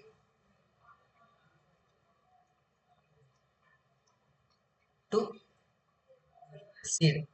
தனியாக பிரிந்து செல்வதற்கு எந்த ஒரு மாநிலத்திற்கும் உரிமை இல்லை. To secede. தனியாக பிரிந்து செல்வதற்கு எந்த ஒரு மாநிலத்துக்கும் உரிமை இல்லை. அதனாலதான் நாம என்ன பண்ணியிருக்கோம், ஃபெடரேஷன் அப்படிங்கிறதுக்கு பதில யூனியன் ஆஃப் ஸ்டேட்ஸ் அப்படின்னு எழுதியிருக்கோம். சரியா? அரசுகளின் ஒன்றியம் இல்லைன்னா மாநிலங்களின் ஒன்றியம். நம்மளோட இந்தியாவை பொறுத்தளவுக்கு பல மாநிலங்கள் இருந்தாலும் தனியா பிரிஞ்சு போறதுக்கு நமக்கு அனுமதி இல்லை. நாம எல்லாம் ஒப்பந்தம் போட்டு ஒரே நாடா இருக்கோம்னு கேட்டா அப்படியும் கிடையாது. அப்ப நம்ம தனித்தனியா மாநிலமா பிரிச்சதுக்கு என்ன காரணம்? நம்மளுடைய நிர்வாக காரணம் தானே தவிர நாம எல்லாம் தனித்தனியா நாடு கிடையாது. அதனாலதான் நம்ம ஃபெடரேஷன் அப்படிங்கிற வார்த்தைக்கு பதிலாக பயன்படுத்தி இருக்கிறது யூனியன் ஆஃப் ஸ்டேட்ஸ். அப்போ நம்மளுடைய கான்ஸ்டியூஷன் அப்படிங்கிறது எப்படி இருக்கு அப்படின்னா, பார்க்கும்போது சென்ட்ரல் ஸ்டேட்னு இருக்கு. அப்போ பார்க்கக்கூடிய பார்வையில இது கூட்டாட்சி மாதிரி இருக்கு, ஃபெடரல் இன்ஃபார்ம். ஆனா இது எப்படி திகழுது? எல்லாம் மத்திய அரசோட கட்டுப்பாட்டுல தான் திகழுது. அதனாலதான் பார்க்கும்போது அது கூட்டாட்சியா தெரியுது. ஆனா தன்மை எப்படிப்பட்டதா இருக்கு அப்படின்னா யூனிட்டரியா இருக்கு. Unitary spirit, unitary in spirit. அதாவது தமிழ்ல வடிவத்தில் கூட்டாட்சி, உணர்வில் ஒற்றையாட்சி. வடிவத்தில் கூட்டாட்சி, உணர்வில் ஒற்றை ஆட்சி. அப்போ கான்ஸ்டிடியூஷன் ஆஃப் இந்தியா, இந்திய அரசியலமைப்பானது வடிவத்தில் கூட்டாட்சியா இருக்குது, உணர்வில் ஒற்றையாட்சி. ஓகேவா? எழுதியாச்சா?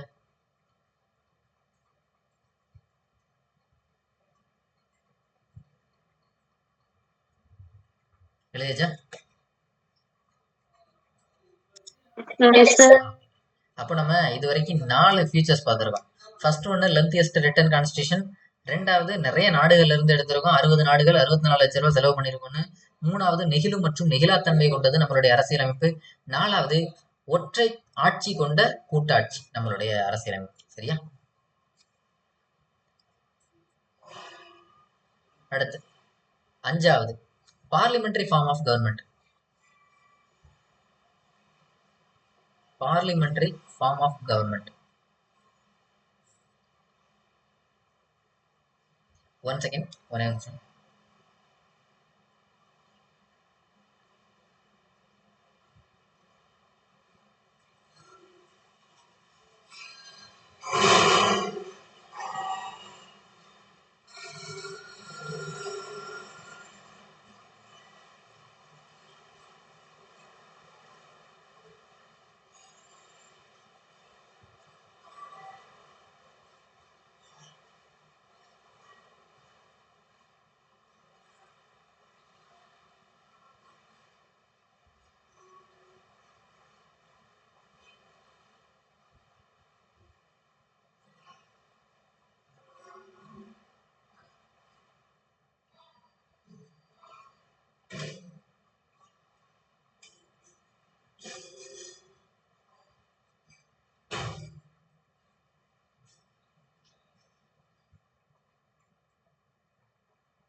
Okay, parliamentary form of government தமிழ்ல நாடாளுமன்ற ஆட்சி முறை அப்படின்னு எழுதி. தமிழ்ல நாடாளுமன்ற ஆட்சி முறை. நாடாளுமன்ற ஆட்சி முறை. அப்போ இதுக்கு ஆப்போசிட்டா வேற எதுவும் இருக்குதா அப்படின்னு கேட்டா presidential form of government. Presidential form of government. ஒண்ணு நாடாளுமன்ற ஆட்சி முறை, இன்னொன்னு குடியரசு அல்லது அதிபரின் ஆட்சி முறை. ஒண்ணு நாடாளுமன்ற ஆட்சி முறை, இன்னொன்னு அதிபர் ஆட்சி முறை. இப்போ நம்ம நாட்டுல ஃபாலோ பண்ணிட்டு இருக்கிறது என்னன்னா பார்லிமெண்டரி ஃபார்ம் ஆஃப் கவர்மெண்ட் தான். ஏன்னா இந்த பார்லிமெண்ட் அப்படிங்கிறது எதுக்கு? சட்டத்தை உருவாக்குறதுக்கு. அந்த சட்டத்தை செயல்படுத்துறதுக்கு இங்க எக்ஸிகியூட்டிவா யார் இருக்கு? பிரசிடென்ட். இந்த நம்ம பார்லிமெண்டரி ஃபார்ம் ஆஃப் கவர்மெண்ட் அப்படிங்கிறது நாம பிரிட்டன்ல இருந்து எடுத்துக்கிட்டது. பிரிட்டன் நாட்டுல இருந்து நாம இந்த பார்லிமெண்டரி ஃபார்ம் ஆஃப் கவர்மெண்ட் அப்படிங்கிறத எடுத்துக்கிட்டோம். அப்போ இது யார்? பார்லிமெண்ட் அப்படிங்கிறது எதுக்கு? இந்த பார்லிமெண்ட்ல தான் நாம லெஜிஸ்லேட் பண்றோம். பார்லிமெண்ட் அப்படிங்கிற வார்த்தையே எதெல்லாம் சேர்ந்தது அப்படின்னு கேட்டா அங்க இருக்கக்கூடிய லோக்சபா, அப்புறம் ராஜ்யசபா, அப்புறம் பிரசிடென்ட். அப்ப பிரசிடென்ட் யாரு? அவர் தான் எக்ஸிகியூட்டிவ். அனைத்தையும் செயல்படுத்தக்கூடியவர் இவர் தான் எக்ஸிகியூட்டிவ். அப்போ லோக்சபா, ராஜ்யசபா எதுக்கு? அதுதான் லெஜிஸ்லேட்டிவ். அப்போ இந்த பார்லிமெண்ட் அப்படிங்கிறது எதுக்கு? இந்த லெஜிஸ்லேட்டிவ்க்கும் எக்ஸிகியூட்டிவ்க்கும் இருக்கக்கூடிய ரிலேஷன் தான். அதாவது கோஆபரேஷன் அப்படின்னு கூட சொல்லிக்கலாம். Cooperation between legislative and executive. சட்டம் இயற்றுவதற்கும் சட்டத்தை செயல்படுத்துவதற்கும் இருக்கக்கூடிய ஒற்றுமை. அதை தான் நாம என்ன சொல்றோம் அப்படின்னா பார்லிமெண்டரி ஃபார்ம் ஆஃப் கவர்மெண்ட் அப்படின்னு சொல்றோம். இப்போ பார்லிமெண்ட் அப்படிங்கிறது 3 சேர்ந்தது. லோக்சபா, ராஜ்யசபா, அப்புறம் பிரசிடென்ட். 3 சேர்ந்தது தான் இந்த பார்லிமெண்ட் அப்படிங்கிறது. பார்லிமெண்ட்ல சட்டம் இயற்றுறது லோக்சபா, ராஜ்யசபால. அதுக்கு கையெழுத்து போட்டு அதை நடைமுறைப்படுத்தக்கூடியது யாரு? பிரசிடென்ட். இந்த 2 பேத்துக்கு இருக்கக்கூடிய ஒரு கோஆபரேஷன், கூட்டு முறை தான் நம்ம பார்லிமெண்டரி ஃபார்ம் ஆஃப் கவர்மெண்ட் அப்படின்னு சொல்றோம். சரியா? சரி, இந்த பார்லிமெண்ட்டுக்கு யாரு போக போறது? லோக்சபா, ராஜ்யசபான்னு சொல்றோம் இல்லையா? யாரு போக போறது? இந்த பார்லிமெண்ட் முறை எப்படிப்பட்டது அப்படின்னா யாரு அதிகமான வெற்றி கொண்ட கட்சி இருக்கோ அவங்க தான் ஆட்சியில போறது. அப்ப மெஜாரிட்டி பார்ட்டி தான் ரூல் பண்ண போறாங்க. மெஜாரிட்டி பார்ட்டி தான் ரூல் பண்ண போது, அவங்க தான் பார்லிமெண்ட்டுக்கு போக போகுது. அப்ப பாராளுமன்ற முறையில தான் நம்மளுடைய, அதாவது நாடாளுமன்ற ஆட்சி முறை அப்படின்னு சொல்றோம். அப்ப நாடாளுமன்றத்துல என்ன நடக்குது அப்படின்னா மெஜாரிட்டியா யாரு அதிக இடங்களை வெற்றி அடைந்த கட்சி தான் அங்க ஆட்சி அமைக்கும். ஒண்ணு. ரெண்டாவது, இந்த லோக்சபா அப்படின்னு ஒண்ணு உருவாக்குறோம் இல்லையா? நாம எல்லாம் வெற்றி அடைஞ்சு நம்ம ஓட்டு போடக்கூடிய ஆட்கள் 39 பேர் இங்க இருந்து போக போறாங்க. அவங்கள எம்பியா இருக்காங்க. அவங்களுக்கு கால அளவு எவ்வளவு? 5 வருஷம். அப்ப இந்த லோக்சபா அப்படிங்கிறது 5 வருடத்துக்கு ஒரு முறை டிசொல்யூஷன் ஆகக்கூடியது, அதாவது களையக்கூடியது. லோக்சபா அது களையக்கூடிய லோக்சபா. அதே மாதிரி இந்த அவையில ரியல் ஹெட்டும் இருப்பாங்க, நாமினல் ஹெட்டும் இருப்பாங்க. ரியல் ஹெட் இருப்பாங்க, நாமினல் ஹெட் இருப்பாங்க. அதாவது மக்களால் தேர்ந்தெடுக்கப்படக்கூடியவங்களும் இருப்பாங்க, நியமிக்கப்படக்கூடியவர்களும் இருப்பாங்க. தேர்ந்தெடுக்கப்படக்கூடியவர்கள், நியமிக்கப்படக்கூடியவர்கள் ரெண்டுமே அங்க இருப்பாங்க. இப்ப நம்ம மத்திய அளவுல இருந்தது அப்படின்னா அதைத்தான் நம்ம என்ன சொல்றோம்? பிஎம்னு சொல்றோம். இதே நம்ம ஸ்டேட் லெவல்ல இருந்தது அப்படின்னா அந்த ஹெட்டை தான் என்ன சொல்றோம்? சிஎம்னு சொல்றோம், ரியல் ஹெட். ஓகேவா? அதனாலதான் நம்மளோட இந்த பார்லிமெண்டரி ஃபார்ம் ஆஃப் கவர்மெண்ட்னு சொல்லலாம். இல்ல அப்படின்னா இங்க ரியல் ஹெட்டே யாரு? பிரைம் மினிஸ்டர் தான். அதனால நம்மளுடைய கவர்மெண்ட் எப்படி சொல்லலாம் அப்படின்னா prime minister form of government அப்படின்னு சொல்லலாம். Prime ministerial form of government. Parliamentary form of கவர்மெண்ட்னு சொல்லலாம், இல்ல prime ministerial form of government அப்படின்னு சொல்லலாம். இந்த மாடலை நாம எங்க இருந்து எடுத்துட்டோம்? பிரிட்டன்ல இருந்து. இது ஏன் நம்ம இந்த பார்லிமெண்டரி ஃபார்ம் ஆஃப் கவர்மெண்ட்டுக்கு வேற ஏதாவது பேர் இருக்கா அப்படின்னு கேட்டா இந்த மாடலுக்கு வெஸ்ட் மின்ஸ்டர் மாடல் அப்படின்னு ஒண்ணு இருக்கு. West Minster model. இந்த வெஸ்ட் மின்ஸ்டர் மாடல்னு ஏன் சொல்றோம் அப்படின்னா அங்க பிரிட்டன்ல அவங்களுடைய பாராளுமன்றம் இருக்கக்கூடிய அந்த இடத்துக்கு பேரு வெஸ்ட் மின்ஸ்டர். அதே மாதிரி ஃபார்மேட்டை தான் நாம இங்க ஃபாலோ பண்றோம். அதனால நம்மளுடைய நாடாளுமன்ற ஆட்சி முறை அப்படிங்கிறது வெஸ்ட் மின்ஸ்டர் மாடல் அப்படின்னு சொல்லலாம். சரியா? அவங்களுடைய பாராளுமன்றம் இருக்கக்கூடிய லொகேஷனோட பேரு வெஸ்ட் மின்ஸ்டர். அதே மாடல் நாம இங்க ஃபாலோ பண்றதுனால வெஸ்ட் மின்ஸ்டர் மாடல் அப்படின்னு சொல்லணும். சரியா? இது பாராளுமன்ற ஆட்சி முறை. அதிபர் ஆட்சி முறை அப்படிங்கிறது எப்படி இருக்கும்? இப்போ எக்ஸாம்பிளுக்கு பிரிட்டனே இருக்கு, அங்கேயும் பாராளுமன்றங்கள் இதெல்லாம் இருக்கு. ஆனால் அங்க ஹெட் யாரு? அங்க இருக்கக்கூடிய மொனார்ச், மன்னர். அந்த இதுல வாரிசா அரசர்கள் சொல்லிட்டே வராங்க இல்லையா? அங்க இருக்கு. ஆனா நம்மளது அப்படியா? இல்ல. நம்மளதுல முழுக்க பாராளுமன்றத்துக்கு தான் அதிகமான அதிகாரங்கள் இருக்கு. அந்த பாராளுமன்றத்துல இயற்றக்கூடிய விஷயங்கள் எல்லாத்தையும் கையெழுத்து போடுற ஒரு சைனிங் அத்தாரிட்டி தான் யாரு? பிரசிடென்ட் அப்படிங்கிற ஒரு ஆள். சரியா? அப்ப நம்மளுடைய அரசியலமைப்பு எப்படி? நம்மளுடைய அரசியலமைப்புல என்ன சொல்லியிருக்கோம்? நம்மளுடைய அரசாங்கம் அப்படிங்கிறது நாடாளுமன்ற ஆட்சி முறை அப்படிங்கிறது. சரியா?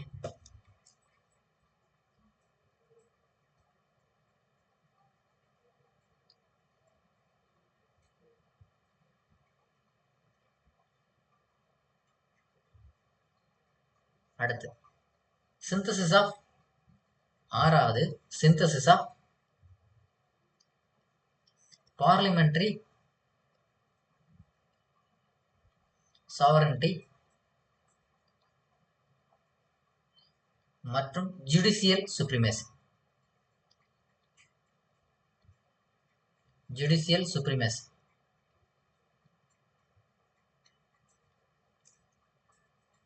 synthesis of parliamentary sovereignty and judicial supremacy. தமிழ்ல நீதிமன்ற ஆதிக்கத்திற்கும்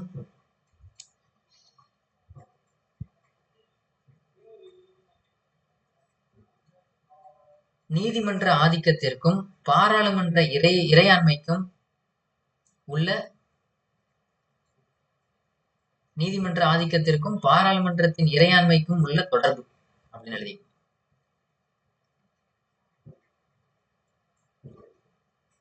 நீதிமன்ற ஆதிக்கத்திற்கும் பாராளுமன்ற இறையாண்மைக்கும் உள்ள தொடர்பு என்ன அப்படின்னா, இப்போ நாமெல்லாம் ஓட்டு போட்டு அங்க எம்பிஸ் அனுப்புறோம் இல்லையா?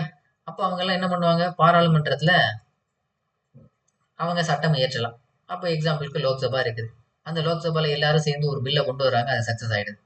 இப்ப இந்த பில் என்னவா இருக்கு அப்படின்னா, இனி இந்தியாவில் இருக்கக்கூடிய இந்தியர்கள்லாம் 1 வருஷத்துக்கு வாயை திறக்கக்கூடாது அப்படின்னு அப்படி ஒரு சட்ட மசோதாவை தாக்கல் பண்ணியாச்சு. அது சக்சஸ் ஆயிடுச்சு. இது சரியா அப்படின்னா, நம்ம நாட்டோட அரசியலமைப்புல ஃபண்டமெண்டல் ரைட்ஸ்னு ஒண்ணு இருக்கு, அடிப்படை உரிமை. அது ஒரு மனிதனுக்கு ஒருபோதும் மீறக்கூடாது இல்லையா? அப்போ இத சொல்லக்கூடிய உரிமை யாருக்கு இருக்கு அப்படின்னா, இங்க ஜுடிஷியரிக்கு இருக்கு. அப்போ ஜுடிஷியரி என்ன சொல்லும்? பாராளுமன்றத்திலேயே ஒரு சட்டம் இயற்றினாலும் சரி, அது இந்திய மக்களுக்கு ஏதாவது அடிப்படை உரிமையை மீறப்படுறதா இருந்ததுன்னா ஜுடிஷியரி இந்த சட்டம் செல்லாதுன்னு அறிவிக்கிறதுக்கு இவங்களுக்கு அதிகாரம் இருக்கு. இப்போ நம்ம சாவரன்டின்னு ஒரு வார்த்தை இருக்கு இல்லையா? அதுக்கு முதல்ல அர்த்தம் என்னன்னு தெரிஞ்சுக்கணும். சாவரன்டி இறையாண்மை அப்படிங்கிறது. இறையாண்மைனா என்ன? இப்ப நம்ம வீடு இருக்கு, நம்ம வீட்டுல இன்னைக்கு நைட் என்ன சாப்பாடு பண்ணணும் அப்படின்னு சொல்லி 3வது வீட்டுல உள்ளவர் வந்து இன்னைக்கு நைட்டு நீங்க ரசம் சாப்பிடுங்க அப்படின்னு சொல்றது நம்ம சரியா இருக்குமா? இல்ல. நம்ம வீட்டுல என்ன பண்ணணும் அப்படிங்கறது முடிவை நாம இருக்கணும். அப்படிதான் நம்ம வீட்டோட இறையாண்மை பாதுகாக்கப்படுதுன்னு அர்த்தம். இன்னொருத்தர் வந்து கட்டாயப்படுத்தி இன்னைக்கு நீங்க ரசம் தான் சாப்பிடணும் அப்படின்னு சொல்றத நாம செயல்படுத்தணும்னு என்ன அர்த்தம்? நம்ம வீட்டோட இறையாண்மை நம்ம கையில இல்லைன்னு அர்த்தம். அது மிகப்பெரிய பாதிப்பு. அப்போ இந்த இறையாண்மைன்னு ஒண்ணு இருக்கு இல்லையா? அப்ப அது எதை குறிக்குது? நமக்கு உட்பட்ட பகுதியில என்ன முடிவா இருந்தாலும் நாமளே எடுக்கணும் அப்படிங்கிறது. இப்ப பாராளுமன்றம் இருக்குது. அப்ப பாராளுமன்றம் அப்படி இந்தியாங்கிறது இறையாண்மை மிக்க ஒரு நாடு, அது எல்லாத்துக்கும் தெரியும் இல்லையா? நம்ம நாட்டை வேற யாரும் வந்து எந்த விதமான டிஸ்டர்பன்ஸும் கொடுக்க முடியாது, ப்ரெஷர் கொடுக்க முடியாது. பாராளுமன்றம் இறையாண்மை உள்ளதா அப்படின்னு கேட்டா கண்டிப்பா கிடையாது. பாராளுமன்றம் அப்படிங்கிறது இறையாண்மை கிடையாது. எதனால அப்படின்னா, இப்போ லோக்சபால ஒரு சட்டம் இயற்றி அது ஃபண்டமெண்டல் ரைட்டை வயலேட் பண்ணது அப்படின்னா நீதிமன்றம் தலையிடும். எப்படி? நீங்க இயற்றக்கூடிய சட்டம் அடிப்படை உரிமைக்கு எதிரானது இருக்குன்னு யாரு தலையிடுறா? நீதிமன்றம். அப்ப நீதிமன்றம் அப்படிங்கிறது ஒரு தனி டிபார்ட்மெண்ட், பாராளுமன்றம் அப்படிங்கிறது ஒரு தனி டிபார்ட்மெண்ட் அப்படின்னு வச்சுக்கோம். அப்போ இவங்களுக்கு உட்பட்ட பகுதியில யாரு தலையிடுறா? நீதிமன்றம். அதனாலதான் பாராளுமன்றம் அப்படிங்கிறது ஒரு சாவரின் பாடி கிடையாது, அது நான் சாவரின் பாடி, இறையாண்மை அற்ற ஒரு அமைப்பு, இறையாண்மையற்ற ஒரு அமைப்பு, நான் சாவரின் பாடி. புரியுதா? ஏன் பாராளுமன்றம் அப்படிங்கிறது நான் சாவரின் பாடின்னு சொல்றோம்? புரியுது இல்லையா? புரியுதா இல்லைங்களா? Yes sir. இதுவுமே நாம பிரிட்டன்ல இருந்து எடுத்துக்கிட்டதான். சரியா? ஓகே. அப்போ பாராளுமன்றத்துல ஏதேனும் தவறு நிகழ்ந்தால் நீதிமன்றம் தலையிடுறதுக்கு வாய்ப்பு இருக்கு. அதனாலதான் ஜுடிஷியல் சுப்ரீமேசி, நீதிமன்றத்தோட ஆதிக்கம் இருக்குது. எதுல? பாராளுமன்றத்தோட இறையாண்மையில.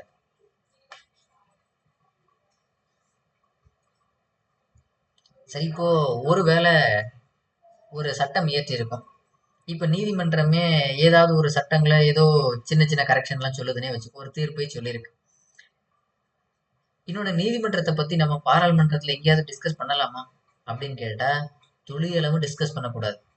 நீதிமன்றத்தை பத்தி நம்மளுடைய பாராளுமன்றத்துல டிஸ்கஸ் பண்ணவே கூடாது. ஏன்னா அதனாலதான் நாம நம்மளுடைய ஜுடிஷியரி எப்படி சொல்றோம், இண்டிபெண்டன்ட் ஜுடிஷியரி, சுதந்திரமான ஒரு அமைப்பா சொல்லியிருக்கோம். அதை ஒருபோதும் நாம தலையிடவே முடியாது. சரியா? Okay sir. அப்போ நம்ம இங்க இருக்கக்கூடிய அதிகாரத்தை பார்த்தோம் அப்படின்னா, பாராளுமன்றத்துக்கு சட்டம் இயற்றுறதுக்கு அனுமதி இருக்கு. அப்போ எந்த சட்டத்தை வேணாலும் இயற்றலாம். ஒருவேளை அந்த சட்டம் தவறா இருந்தா அங்க கண்டிக்கிறதுக்கான அதிகாரம் யார் கையில இருக்கு? ஜுடிஷியரி கையில இருக்கு. இதைத்தான் நம்ம synthesis of parliamentary sovereignty and judicial supremacy அப்படின்னு சொல்றோம். ஓகேவா? அதுக்காக எல்லா விஷயத்திலயுமே ஜுடிஷியரியால தலையிட முடியுமா அப்படின்னு கேட்டா இல்ல. மேஜர் போர்ஷனை உருவாக்குறது சரி, சட்ட திருத்தம் பண்றதுக்கு யாருக்கு அதிகாரம் இருக்கு? பாராளுமன்றத்துக்கு தான். ஏதாவது வயலேட் ஆனா மட்டும்தான் ஜுடிஷியரி தலையிடும். இல்லை அப்படின்னா பிரச்சனை இல்லை. சரியா? இதுவும் ஒரு ஸ்பெஷல் ஃபீச்சர் தான், சிறப்பு அம்சம் தான் நம்மளுடைய அரசியலமைப்போட. எல்லாத்துலயுமே ஒரு செக் வச்சிருக்காங்க. சும்மா ஏனோ தானே யார் வேணாலும் என்ன வேணாலும் பண்ணலாம் ஒரு அரசியலமைப்பு எழுதல. பயங்கரமா செக் வச்சிருக்காங்க. அடுத்து ஏழாவது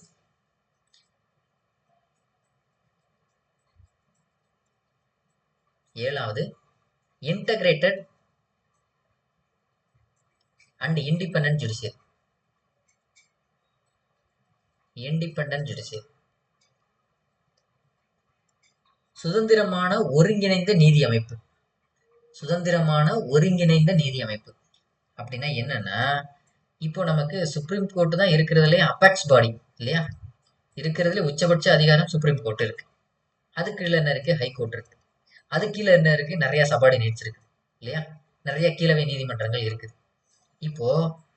இப்போ சுப்ரீம் கோர்ட் அப்படிங்கிறத எம்எல்ஏ போய் ஐயா ஜட்ஜி இன்னைக்கு இந்த நீதி வேண்டாம் வேற ஏதாவது நீதி சொல்லணும் யாராவது சொல்ல முடியுமா? கண்டிப்பா முடியாது. அப்போ சுப்ரீம் கோர்ட் அப்படிங்கிறது இண்டிபெண்டா ஆக்ட் ஆகக்கூடியது. சுப்ரீம் கோர்ட் மட்டும் இல்ல, இங்க இருக்கக்கூடிய எல்லா கோர்ட்டுமே இண்டிபெண்டா ஆக்ட் ஆகக்கூடியது. வேற யாரும் தலையிடவே முடியாது. அப்போ சுதந்திரமான நீதி அமைப்பு. இன்டகிரேட்டட் அப்படின்னு சொல்றோம் இல்லையா? ஒருங்கிணைந்த அப்படின்னா என்ன அர்த்தம்?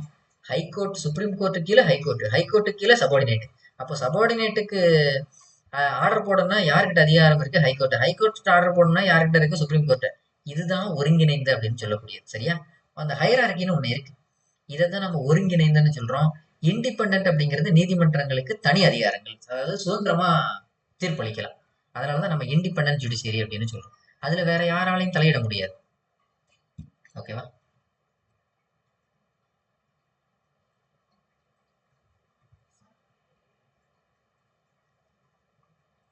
எழுதியாச்சா? இது சுதந்திரமான ஒருங்கிணைந்த நீதி அமைப்பு, இன்டகிரேட்டட் இண்டிபெண்டன்ட் ஜுடிஷியரி. அடுத்து 8வது ஸ்பெஷல் ஃபீச்சர் அப்படிங்கிறது நம்மளுடைய ஃபண்டமெண்டல் ரைட். ஒரு அரசியல் அமைப்புல ரொம்ப முக்கியமான அம்சங்கள்ல ஒண்ணு இந்த அடிப்படை உரிமை. 8வது ஃபண்டமெண்டல் ரைட்ஸ், அடிப்படை உரிமை. இந்த அடிப்படை உரிமை அப்படிங்கிறது நம்மளுடைய பார்ட் 3ல இருக்கு, 3வது பகுதியில இருக்கு. மொத்தம் ஒரு 6 அடிப்படை உரிமைகள் இருக்கு, 6 ஃபண்டமெண்டல் ரைட்ஸ் இருக்கு. இந்த அடிப்படை உரிமை அப்படிங்கிறது எதுக்கு? இப்போ ஒரு காலகட்டத்துல நாமெல்லாம் மன்னருக்கு கீழே மன்னரோட ஆட்சியில இருந்தோம் இல்லையா? ஒரு மன்னர் இருக்கிறாரு, இங்க நம்ம எல்லாம் மக்கள் இருக்கிறோம். மன்னர் என்ன சொல்றாருன்னா, இன்னும் ஒரு வார காலத்துக்கு இந்த ஊரை விட்டு யாரும் போகக்கூடாது அப்படின்னா ஊரை விட்டு யாரும் போகக்கூடாது, அவ்வளவுதான். அப்போ நம்ம மனுஷன் இந்த பூமியில பிறந்திருக்கோம், நமக்குன்னு உரிமை இல்லையா? நமக்கு போறதுல என்ன தப்பு இருக்கு? இங்க இருந்து எங்க வேணாலும் போகலாம் இல்லையா? அப்போ இது மறுக்கப்படுது. அப்போ இதைத்தான் பிற்காலத்துல என்ன ஆச்சு, இங்க எதெல்லாம் பிரச்சனைகள் இருந்ததோ அதெல்லாம் சரி பண்றதுக்கு தான் நம்ம அரசியலமைப்பு எழுதியிருக்கோம். இப்ப என்ன ஆயிடுச்சு? இப்ப இங்க கிங் எல்லாம் எடுத்துட்டு கவர்மெண்ட்னு ஒண்ணு ஃபார்ம் ஆயிடுச்சு. இப்போ ஒரு அரசு, நம்ம ஸ்டேட் கவர்மெண்ட் என்ன சொல்லுதுன்னா, இன்னும் ஒரு வார காலத்துக்கு யாரும் சாப்பிடக்கூடாது அப்படின்னு சொன்னா அது நம்மளுடைய அடிப்படை உரிமை இல்லையா? நாம என்ன பண்ணலாம்? இந்த மாதிரி எங்களுடைய அரசு மிக மோசமா நடந்துக்குது, நம்மளுடைய அதிகபட்ச அதிகாரத்துல முக்கியமான ஒண்ணு என்ன? இந்த சுப்ரீம் கோர்ட். நாம ஹை கோர்ட்டோ இல்ல சபார்டினேட் கோர்ட்டோ எங்கேயும் போக வேண்டாம், நேரடியா சுப்ரீம் கோர்ட்டுக்கே போகலாம். எப்போ அப்படின்னா, இப்ப நம்ம சும்மா எங்கிட்ட 10 ரூபா காணும் அப்படின்னு சொல்லி சுப்ரீம் கோர்ட்டு போக முடியாது. ஏதாவது நம்மளுடைய அடிப்படை உரிமை மீறப்பட்டா மட்டும்தான் நம்மளால நேரடியா சுப்ரீம் கோர்ட்டுக்கு போக முடியும். நமக்கு பேசுறது உரிமை மறுக்கப்பட்டாவோ இல்ல நம்மளுடைய எக்ஸ்பிரஷன் எதுவா வேணாலும் இருக்கட்டும், அது மறுக்கப்பட்டா மட்டும்தான் நம்ம நேரடியா சுப்ரீம் கோர்ட்டுக்கு போக முடியும். வேற எந்த வழியிலையும் நேரடியா சுப்ரீம் கோர்ட்டுக்கு போக முடியாது. ஒவ்வொரு நீதிமன்றங்களா போய் அதற்கான தீர்ப்பு சரியில்லைன்னா தான் இறுதியா நம்ம சுப்ரீம் கோர்ட்டுக்கு போக முடியும். இது அடிப்படை உரிமை மறுக்கப்பட்டால் மட்டும்தான் நம்ம நேரடியா உச்ச நீதிமன்றத்தை நாடலாம். சரியா? அப்போ நம்ம அடிப்படை உரிமைகள் directly go to Supreme Court, நேரடியாக உச்ச நீதிமன்றத்தை நாடலாம். நேரடியாக உச்ச நீதிமன்றத்தை நாடலாம். அப்போ அடிப்படை உரிமை அப்படிங்கிறது நமக்கு ரொம்ப முக்கியமானது மக்களுக்கு. அது ஏதேனும் ஒரு விஷயத்துல பாதிக்கப்பட்டா நம்ம நேரடியா உச்ச நீதிமன்றத்தை நாடலாம். சரி, இப்ப அடிப்படை உரிமைன்னு ஒரு வார்த்தை சொல்லியிருக்கோம். இது முழுமையான நமக்கு அடிப்படை உரிமை இருக்கா? இப்ப எக்ஸாம்பிளுக்கு நமக்கு பேசுறது அப்படிங்கிறது நம்மளுடைய அடிப்படை உரிமை இல்லையா? அதுக்காக நம்ம ரோட்ல நின்னுட்டு நம்ம பாட்டுக்கு கண்ட மாதிரி தவறுதலான வார்த்தைகளை பயன்படுத்துற அளவுக்கு நம்ம பேசுறதுக்கு உரிமை இருக்கா? கண்டிப்பா கிடையாது. அப்போ இந்த ஃபண்டமெண்டல் ரைட்ஸ் அப்படிங்கிறதுமே முழுமையான சுதந்திரம் கிடையாது. அப்ப ஃபண்டமெண்டல் ரைட்ஸ்லயும் சில ரீசனபிள் ரெஸ்ட்ரிக்ஷன் இருக்குது. ரீசனபிள் ரெஸ்ட்ரிக்ஷன் அதாவது முழுமையான உரிமை கிடையாது. அடிப்படை உரிமை அப்படிங்கிறது முழுமையானது கிடையாது, சில கட்டுப்பாடுகள் இருக்கிறது. அடிப்படை உரிமை என்பது முழுமையான உரிமை கிடையாது, சில கட்டுப்பாடுகள் இருக்கிறது. இப்போ ஏதேனும் சில பிரச்சனைகள் வருது அப்படின்னா, அப்போ யாருக்கு இந்த அரசியலமைப்புல ஏதாவது சில திருத்தங்கள் எதுவும் பண்றதுக்கு அதிகாரம் இருக்கு அப்படின்னா, பாராளுமன்றத்துக்கு அதிகாரம் இருக்கு. பார்லிமெண்ட்டுக்கு சில அதிகாரங்கள் இருக்கு. இதை நம்ம ஃபண்டமெண்டல் ரைட் வரும்போது பார்ப்போம். சரியா? அப்போ ஃபண்டமெண்டல் ரைட் அப்படிங்கிறது one of the special feature நம்மளோட கான்ஸ்டியூஷன்ல. அது எங்க இருக்கு? பார்ட் 3ல இருக்கு. அதுல எத்தனை நம்மளுடைய அடிப்படை உரிமை இருக்கு அப்படின்னா 6 இருக்கு. அந்த அடிப்படை உரிமை அப்படிங்கிறது முழுமையான உரிமையா? இல்ல, அதுல சில கட்டுப்பாடுகள் இருக்கு. ஓகேவா? இந்த அடிப்படை உரிமை மறுக்கப்பட்ட நாம எங்க போகலாம்? உச்ச நீதிமன்றத்துக்கே போகலாம். சரியா? இதுவும் நமக்கான ஒரு ஸ்பெஷல் ஃபீச்சர். அடுத்து 9வது DPSP, directive principles of state policy அப்படின்னு பேரு. அரசுக்கு வழிகாட்டக்கூடிய நெறிமுறை கோட்பாடுகள். Directive principles of state policy, அரசுக்கு வழிகாட்டக்கூடிய நெறிமுறை கோட்பாடுகள். இந்த டிபிஎஸ்பி அப்படிங்கிறது எதுக்கு அப்படின்னா, இப்போ நம்ம வீட்டில இருந்து +2 முடிச்சுட்டு காலேஜுக்கு ஏதோ ஒரு இடத்துல நம்ம படிக்கிறதுக்கு வாய்ப்பு கிடைச்சிருக்கு. எக்ஸாம்பிளுக்கு ஒரு ராஜஸ்தான் பக்கம் கிடைச்சிருக்கு. அப்போ நம்ம வீட்டில் உள்ள என்ன சொல்லுவாங்க, இவ்வளவு நாள் நம்ம வீட்டிலேயே வளர்ந்தாச்சு, இனி அங்கே போனோம் அப்படின்னா நிறைய பிரச்சனைகள், நல்லது இருக்கும் கெட்டது இருக்கும், அதெல்லாம் எப்படி பார்த்து நடந்துக்கணும். இப்படிலாம் இருந்தால் நீ வெளியில போகணும்னா, இப்போ மகாத்மா காந்தி இங்கேருந்து சவுத் ஆப்பிரிக்கா போனாரு. அப்போ இந்த மது மாதெல்லாம் இல்லாமல் இருந்தனா உன்னோட வாழ்க்கை நல்லா இருக்குன்னு வீட்டில் சொல்லி அனுப்புவாங்க இல்லையா? அந்த மாதிரி இந்த டைரக்டிவ் பிரின்சிபல் ஸ்டேட் பாலிசி அப்படிங்கிறது எதுக்குன்னா, ஒரு காலகட்டத்தில் நம்ம அரசியலமைப்பு எழுதுனது 49 காலகட்டத்தில் எழுதி முடிச்சோம். அன்னைக்கு இருந்த மக்கள் தொகை வேற, அன்னைக்கு இருந்த டெக்னாலஜி வேற. அப்போ ஒரு வருங்காலகட்டத்துல நம்ம நாடு மிகச் சிறப்பான ஒரு நாடா இருக்குன்னா என்னெல்லாம் இருக்கணும்? இன்னும் 50-100 வருஷம் கழிச்சு நம்ம நாடு மிகப்பெரிய நாடா மாறிடும். அப்படி மாறணும்னா அதுக்கு என்னென்ன தேவை அப்படின்னு ஒரு அறிவுரை வழங்குற மாதிரி இருக்கிறதா இந்த டைரக்டிவ் பிரின்சிபல்ஸ் ஸ்டேட் பாலிசி அப்படிங்கிறது. அரசுக்கு வழிகாட்டக்கூடிய நெறிமுறை கோட்பாடுகள் அப்படிங்கிறது. இது எதுக்கு? இதோட நோக்கம் என்ன? ஒரு நல்ல நலமான ஒரு அரசை உருவாக்கணும். அதுக்காக தான் டு எஸ்டாப்ளிஷ் வெல்ஃபேர் ஸ்டேட், நலமான அரசை உருவாக்குவதற்காக. சரியா? இந்த டிபிஎஸ்பி அப்படிங்கிறது பார்ட் 4ல இருக்கக்கூடியது டிபிஎஸ்பி. அடுத்து ஃபண்டமெண்டல் டியூட்டி. 10வது ஃபண்டமெண்டல் டியூட்டி.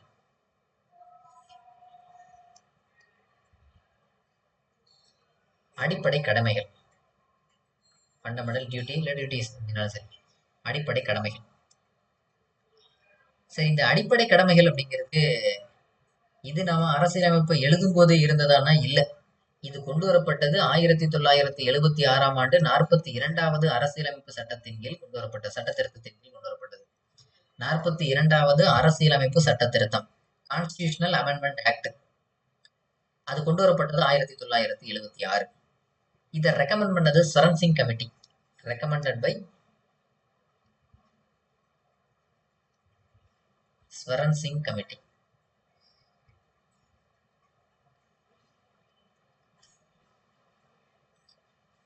சரி, இந்த ஃபண்டமெண்டல் டியூட்டி, அடிப்படை கடமை, இந்த கடமையில என்ன சொல்லியிருக்காங்க அப்படின்னா, நாம இந்தியாங்கிற ஒரு நாட்டில் இருக்கோம். இப்போ எக்ஸாம்பிளுக்கு ஒரு ஃபாரினர் வரார்.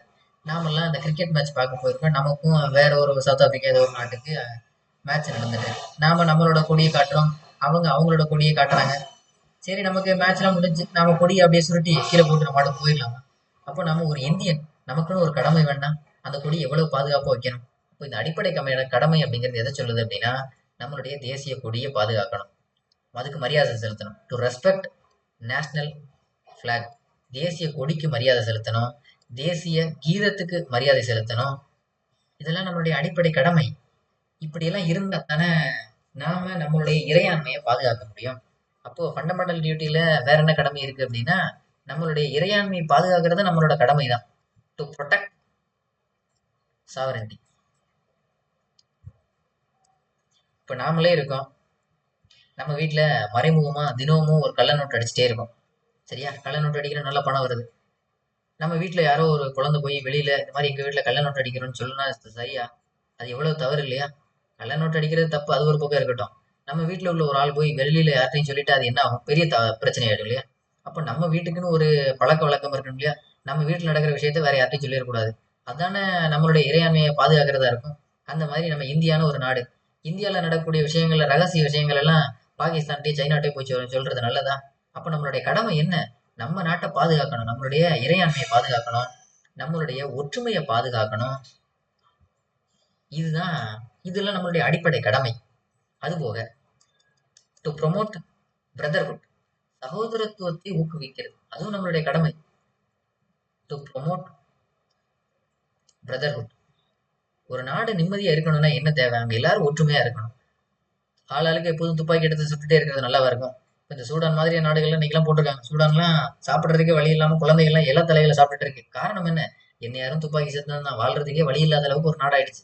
அப்போ நம்மளுடைய கடமை என்னவா இருக்கணும்? எல்லாரும் சகோதரர்களா இருக்கணும். அதை ஊக்குவிக்கிறது நம்மளுடைய கடமையில ஒண்ணுதான். சரியா? அப்போ ஃபண்டமெண்டல் டியூட்டியும் முக்கியமான ஒரு ஸ்பெஷல் ஃபீச்சர். அடுத்து 11வது செக்யூலர் ஸ்டேட், மதச்சார்பற்ற ஒரு அரசு. மதச்சார்பற்ற அரசு. மதசார்பற்ற அப்படின்னா என்ன அர்த்தம்? இப்போ தியோக்ராட்டிக் அப்படின்னு ஒரு வார்த்தை இருக்கு. தியோக்ராட்டிக்னா என்ன? ஒரு நாட்டுல ஒரே மதம் மட்டும்தான் இருக்கு. தியோக்ராட்டிக், ஒரே மதத்தை மட்டும்தான் ஃபாலோ பண்ணுவாங்க. நம்ம நாடு அப்படி இல்லை. ஹிந்து இருக்கு, முஸ்லீம் இருக்கு, சீக்கிசம் இருக்கு, ஜெயினிசம் இருக்கு, புத்திசம் இருக்கு, பார்சி இருக்கு, நிறைய இருக்கு. இன்னும் இந்த செக்யுலர் அப்படிங்கிற வார்த்தையே நாம இதுவும் 1976ல சேர்த்துக்கிட்டது தான்.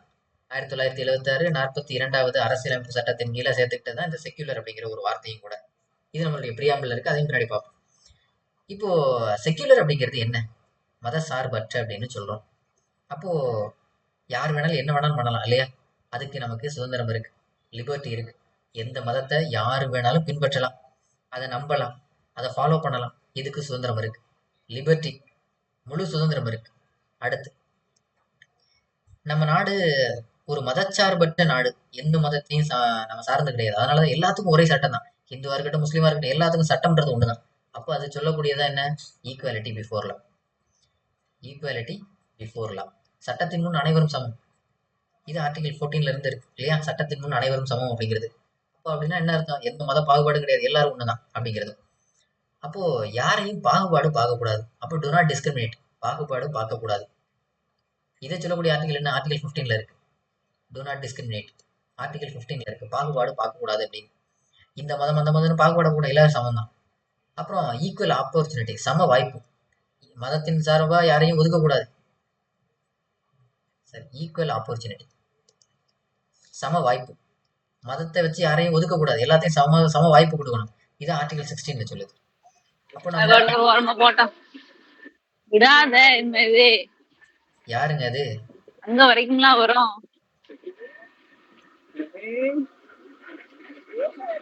எடி ஜெனிலா மேம், ஜெனிலா மேம் மியூட் பண்ணிக்கிறீங்களா? ஜெனிலா மேம்,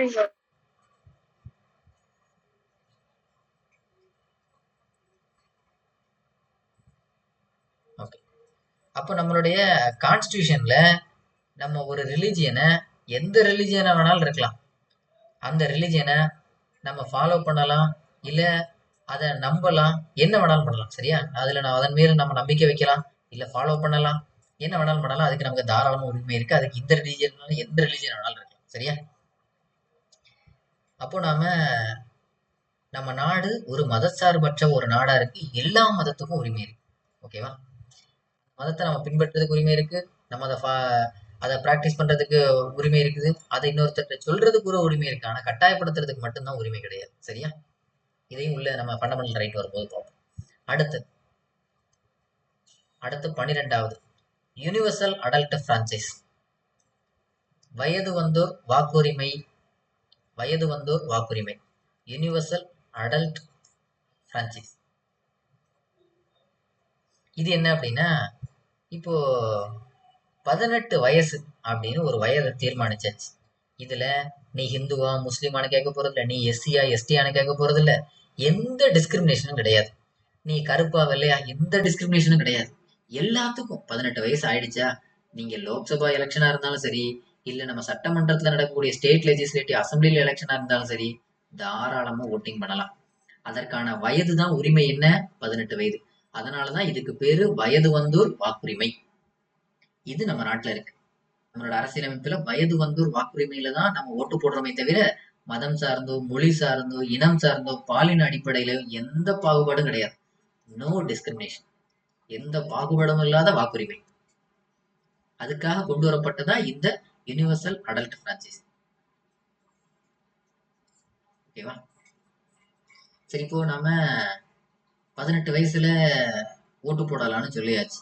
இந்த ஓட்டுக்குன்னு ஏதாவது ஒரு வேல்யூ வேண்டாமா? இப்போ நாமெல்லாம் டிகிரி முடிச்சிருக்கோம், 1 டிகிரி 2 டிகிரி 3 டிகிரி முடிச்சிருக்கோம். இப்போ கிராமத்துல ஏதோ ஒரு ஏழை விவசாயி தினம் மாடு மேய்க்கிற ஒரு ஆள், அவருக்கும் ஓட்டு கொடுக்குறாங்க, நமக்கும் ஓட்டு கொடுக்குறாங்க. அப்போ அவருக்கு என்ன அளவுக்கு சிந்தனை இருக்கும்? அவருக்கு இருக்கக்கூடிய ஓட்டும் நமக்கு இருக்கக்கூடிய ஓட்டும் சரிதானா? அது ஈக்குவாலிட்டி தானா? ஈக்குவாலிட்டி அங்கே மெயின்டைன் ஆகுதா? கரெக்ட் தானா? அது கரெக்ட் தானா? No sir. கரெக்ட். கரெக்ட் தான். அதான் நோட்டா இருக்காது சார். டிஸ்கிரிமினேஷன் சொல்லியாச்சு. ஏன் அப்படின்னா, நாம கடைக்கோடியில் இருக்கக்கூடிய ஒரு மனிதனுக்கும் நம்மளுடைய அரசியலமைப்பின் மூலமா ஒரு அங்கீகாரம் கொடுக்கணும். அப்போ நாம அவங்களுக்குன்னு அப்ப இந்த ஓட்டி கொடுக்கறது மூலம் என்ன ஆயிடுச்சு? இல்ல அப்படின்னா என்ன ஆயிடும்? அவங்களுக்கு இந்த நாட்டுக்கு சம்மந்தமே இல்லை. நாம மாடு மேய்க்கிறோம், நமக்கு சாப்பாடு வருது அப்படின்னு தான் நம்பிட்டு இருப்பாங்க. அப்போ இந்த அரசியலமைப்புல அவங்களுக்கு ஓட்டிங் கொடுக்கறதுனால என்ன நடக்குது? அவங்களுக்குன்னு ஒரு சுயமரியாதை இருக்கு, அது பாதுகாக்கப்படுது. சுயமரியாதை முக்கியமானது இல்லையா?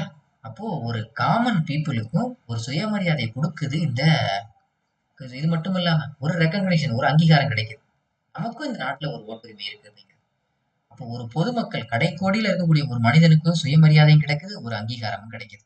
அப்போ இதன் மூலமா இங்க வீக்கர் செக்ஷன் இல்ல ஸ்ட்ராங்கர் செக்ஷன் அப்படின்னு எந்த விதமான பாகுபாடும் இல்லாம எல்லாத்துக்கும் ஒரே மாதிரியான ஓட்டிங் சிஸ்டம். அதுதான் யூனிவர்சல் அடல்ட் பிரான்ச்சைஸ். சரியா? அடுத்து 13வது சிங்கிள் சிட்டிசன்ஷிப். சிங்கிள் சிட்டிசன்ஷிப், ஒற்றை குடியுரிமை. சென்ட்ரலுக்கு ஸ்டேட்டுக்குன்னு எந்த உரிமையும் கிடையாது. சென்ட்ரலா இருந்தாலும் சரி, ஸ்டேட்டா இருந்தாலும் சரி, ஒரே குடியுரிமை தான். சிங்கிள் சிட்டிசன்ஷிப் தான். டுயல் அந்த மாதிரிலாம் எதுவுமே கிடையாது. இப்போ அமெரிக்காலாம் டுயல் சிட்டிசன்ஷிப் இருக்கு. ஸ்டேட்டுக்கு மாகாணங்களுக்கு ஒன்று, மத்திய அளவில் ஒன்று. ஆனால் நம்ம நாட்டில் அப்படி கிடையாது. எல்லாத்துக்கும் ஒரே சிட்டிசன்ஷிப் தான். அப்படின்னா என்ன சிங்கிள் சிட்டிசன்ஷிப் அப்படிங்கிறது? எதுக்கு? நாம சிட்டிசன்ஷிப்ல இங்க இருக்கிறோம் அப்படின்னா நமக்கு இங்க சிவில் ரைட்டா இருந்தாலும் சரி, வாழக்கூடிய அந்த குடி உரிமையா இருந்தாலும் சரி, இல்ல அரசியல் ரீதியான உரிமையா இருந்தாலும் சரி, பொலிட்டிக்கல் ரைட்ஸ், இது ரெண்டுமே இந்த இந்திய நாட்டு முழுக்க நமக்கு எல்லா இடத்துலயும் கிடைக்கும். அப்படி இருந்தாதான் நம்ம சிட்டிசன்ஷிப் அப்படின்னு சொல்றோம். எந்த விதமான பாகுபாடும் இல்லாம குடிமைக்கான ஒரு உரிமையும் அரசியல் ரீதியான உரிமையும் நாம முழுமையா என்ஜாய் பண்ணலாம். சரியா? அப்ப இந்த ஒற்றை குடியுரிமையின் கீழே நாம என்னென்ன உரிமையெல்லாம் நமக்கு கிடைக்குது? இந்த நாட்டில் இருக்கக்கூடிய எல்லா அரசியல் உரிமையும் கிடைக்குது, வாழ்வதற்கான அந்த குடிமைக்கான ஒரு உரிமையும் கிடைக்குது. சிங்கிள் சிட்டிசன்ஷிப் ஸ்டேட்டுக்கு சென்ட்ரலுக்கு தனித்தனியா கிடையாது, ஒரே குடியுரிமை தான்.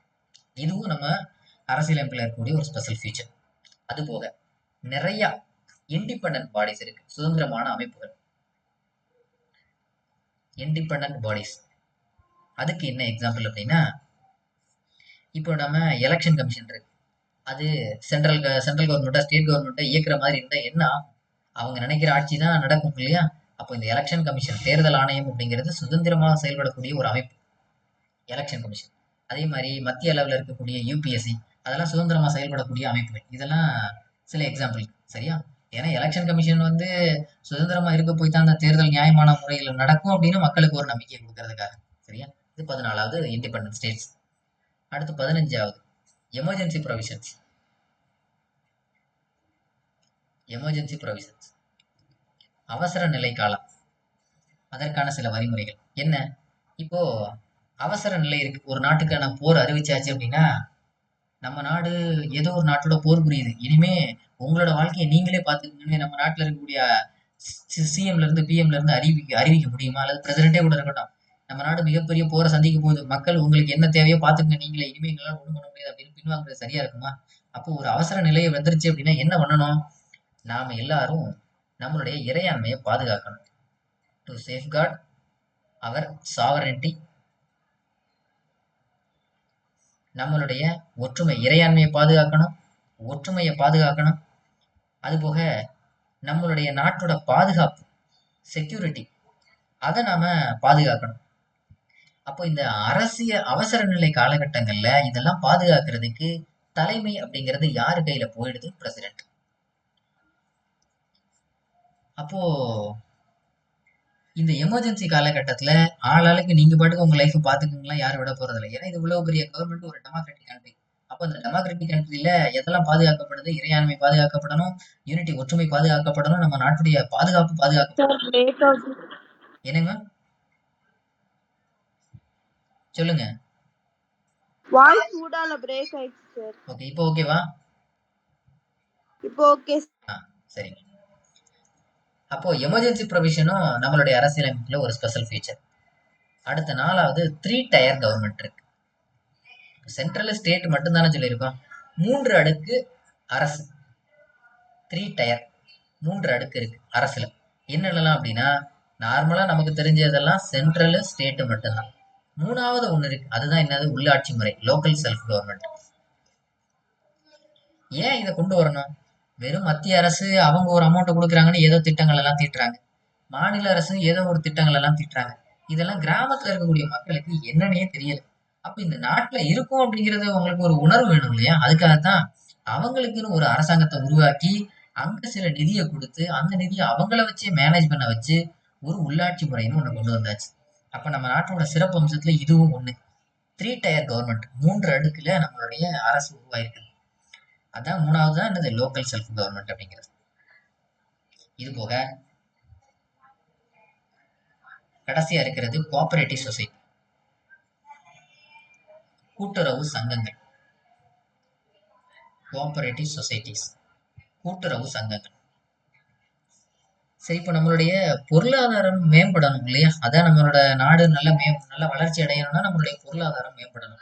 அந்த பொருளாதாரம் மேம்படுறது எப்படி? எல்லாம் கூட்டுறவா சில சங்கங்களை தொடர்ந்து. கூட்டுறவு பேங்க் இருக்குது, அதே மாதிரி கூட்டுறவுல பால் பண்ணி இருக்குது, கூட்டுறவுல கீழே டீலரிங் வருது, இப்படின்னு நிறைய சொசைட்டிஸை தொடங்குறோம் இல்லையா? அப்படி தொடங்கினா தானே நம்மளுடைய பொருளாதாரம் மேம்படும். அப்போ இந்த கோஆபரேட்டிவ் சொசைட்டிஸும் நம்மளுடைய பொருளாதாரத்தை மேம்படுத்துறதுக்காக, எக்கனாமிக் டெவலப்மெண்ட்டுக்காக, பொருளாதார மேம்பாட்டிற்காக இந்த கோஆபரேட்டிவ் சொசைட்டிஸ் உருவாக்குறதும் நம்மளுடைய உரிமை. இது எதுல கொடுத்துருக்காங்க அப்படின்னா, right to form cooperative society நம்மளுடைய ஆர்டிகல் 19ல இருக்கு. சரியா? இது போக நம்மளுடைய டிபிஎஸ்பில இருக்குது.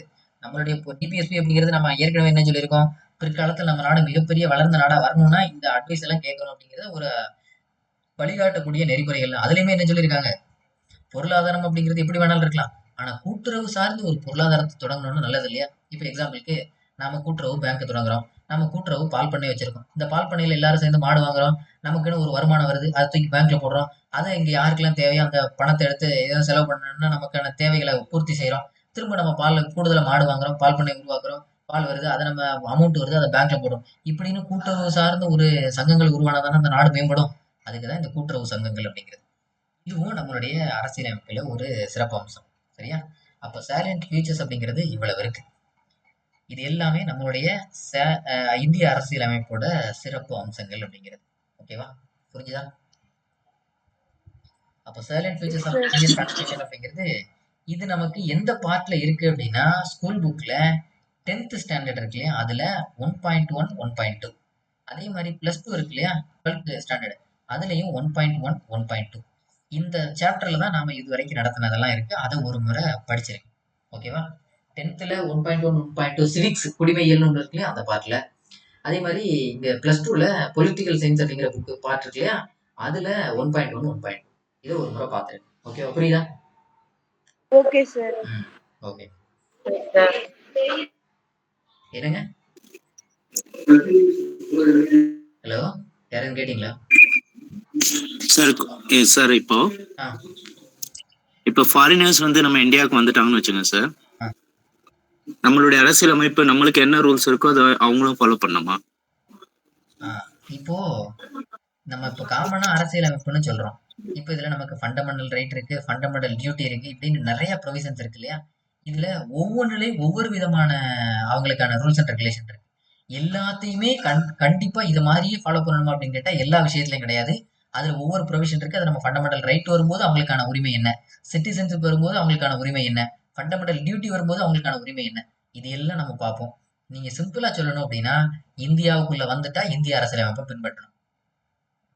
சிம்பிளா சொல்லணும்னா மேலோட்டமா. இதை நாம உள்ள ஒவ்வொரு ப்ரொவிஷன் வரும்போதும் சொல்றேன். ஓகேவா? Okay okay, thank you sir. Sir சொல்லுங்க.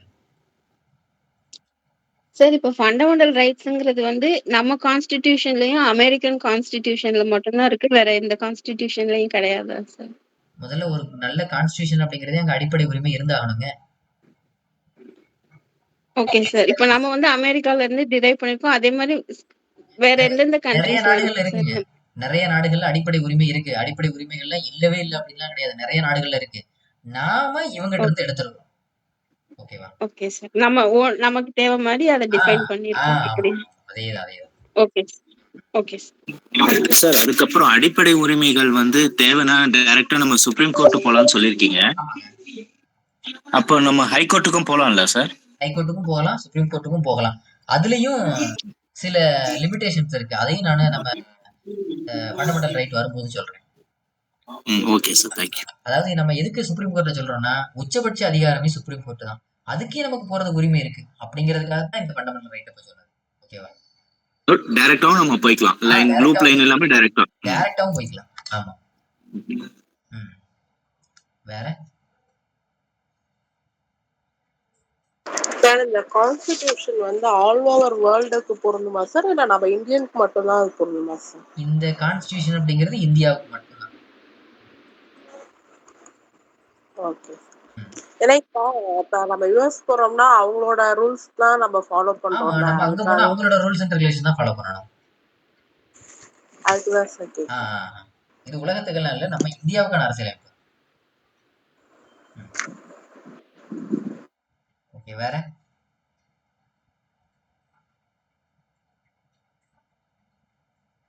எதுவும் கேட்கணுமா சார்? இந்த வீக் டெஸ்ட் டாபிக்ஸ் என்ன இருக்கு சார்? டெஸ்ட் டாபிக் ஏற்கனவே நம்ம பார்த்த அந்த reservation topic, social justice, social harmony, அப்புறம் எஜுகேஷன் எல்லாம் படிச்சாங்க. அது போக மேத்தமெட்டிக்ஸ் நாளைக்கு இருக்கு இல்லையா, அதையும் சேர்த்து என்ன டாபிக்கோ அதையும் சேர்த்து தான் டெஸ்ட். ஓகேவா? Okay sir. நாளைக்கு மேக்ஸ் எத்தனை மணிக்கு சார்? நாளைக்கு இதே மாதிரி தான் 7 மணிக்கு தான். ஓகே. வேற எதுவும் கேட்கணுமா? ஓகே சார் சொல்லுங்க சார்.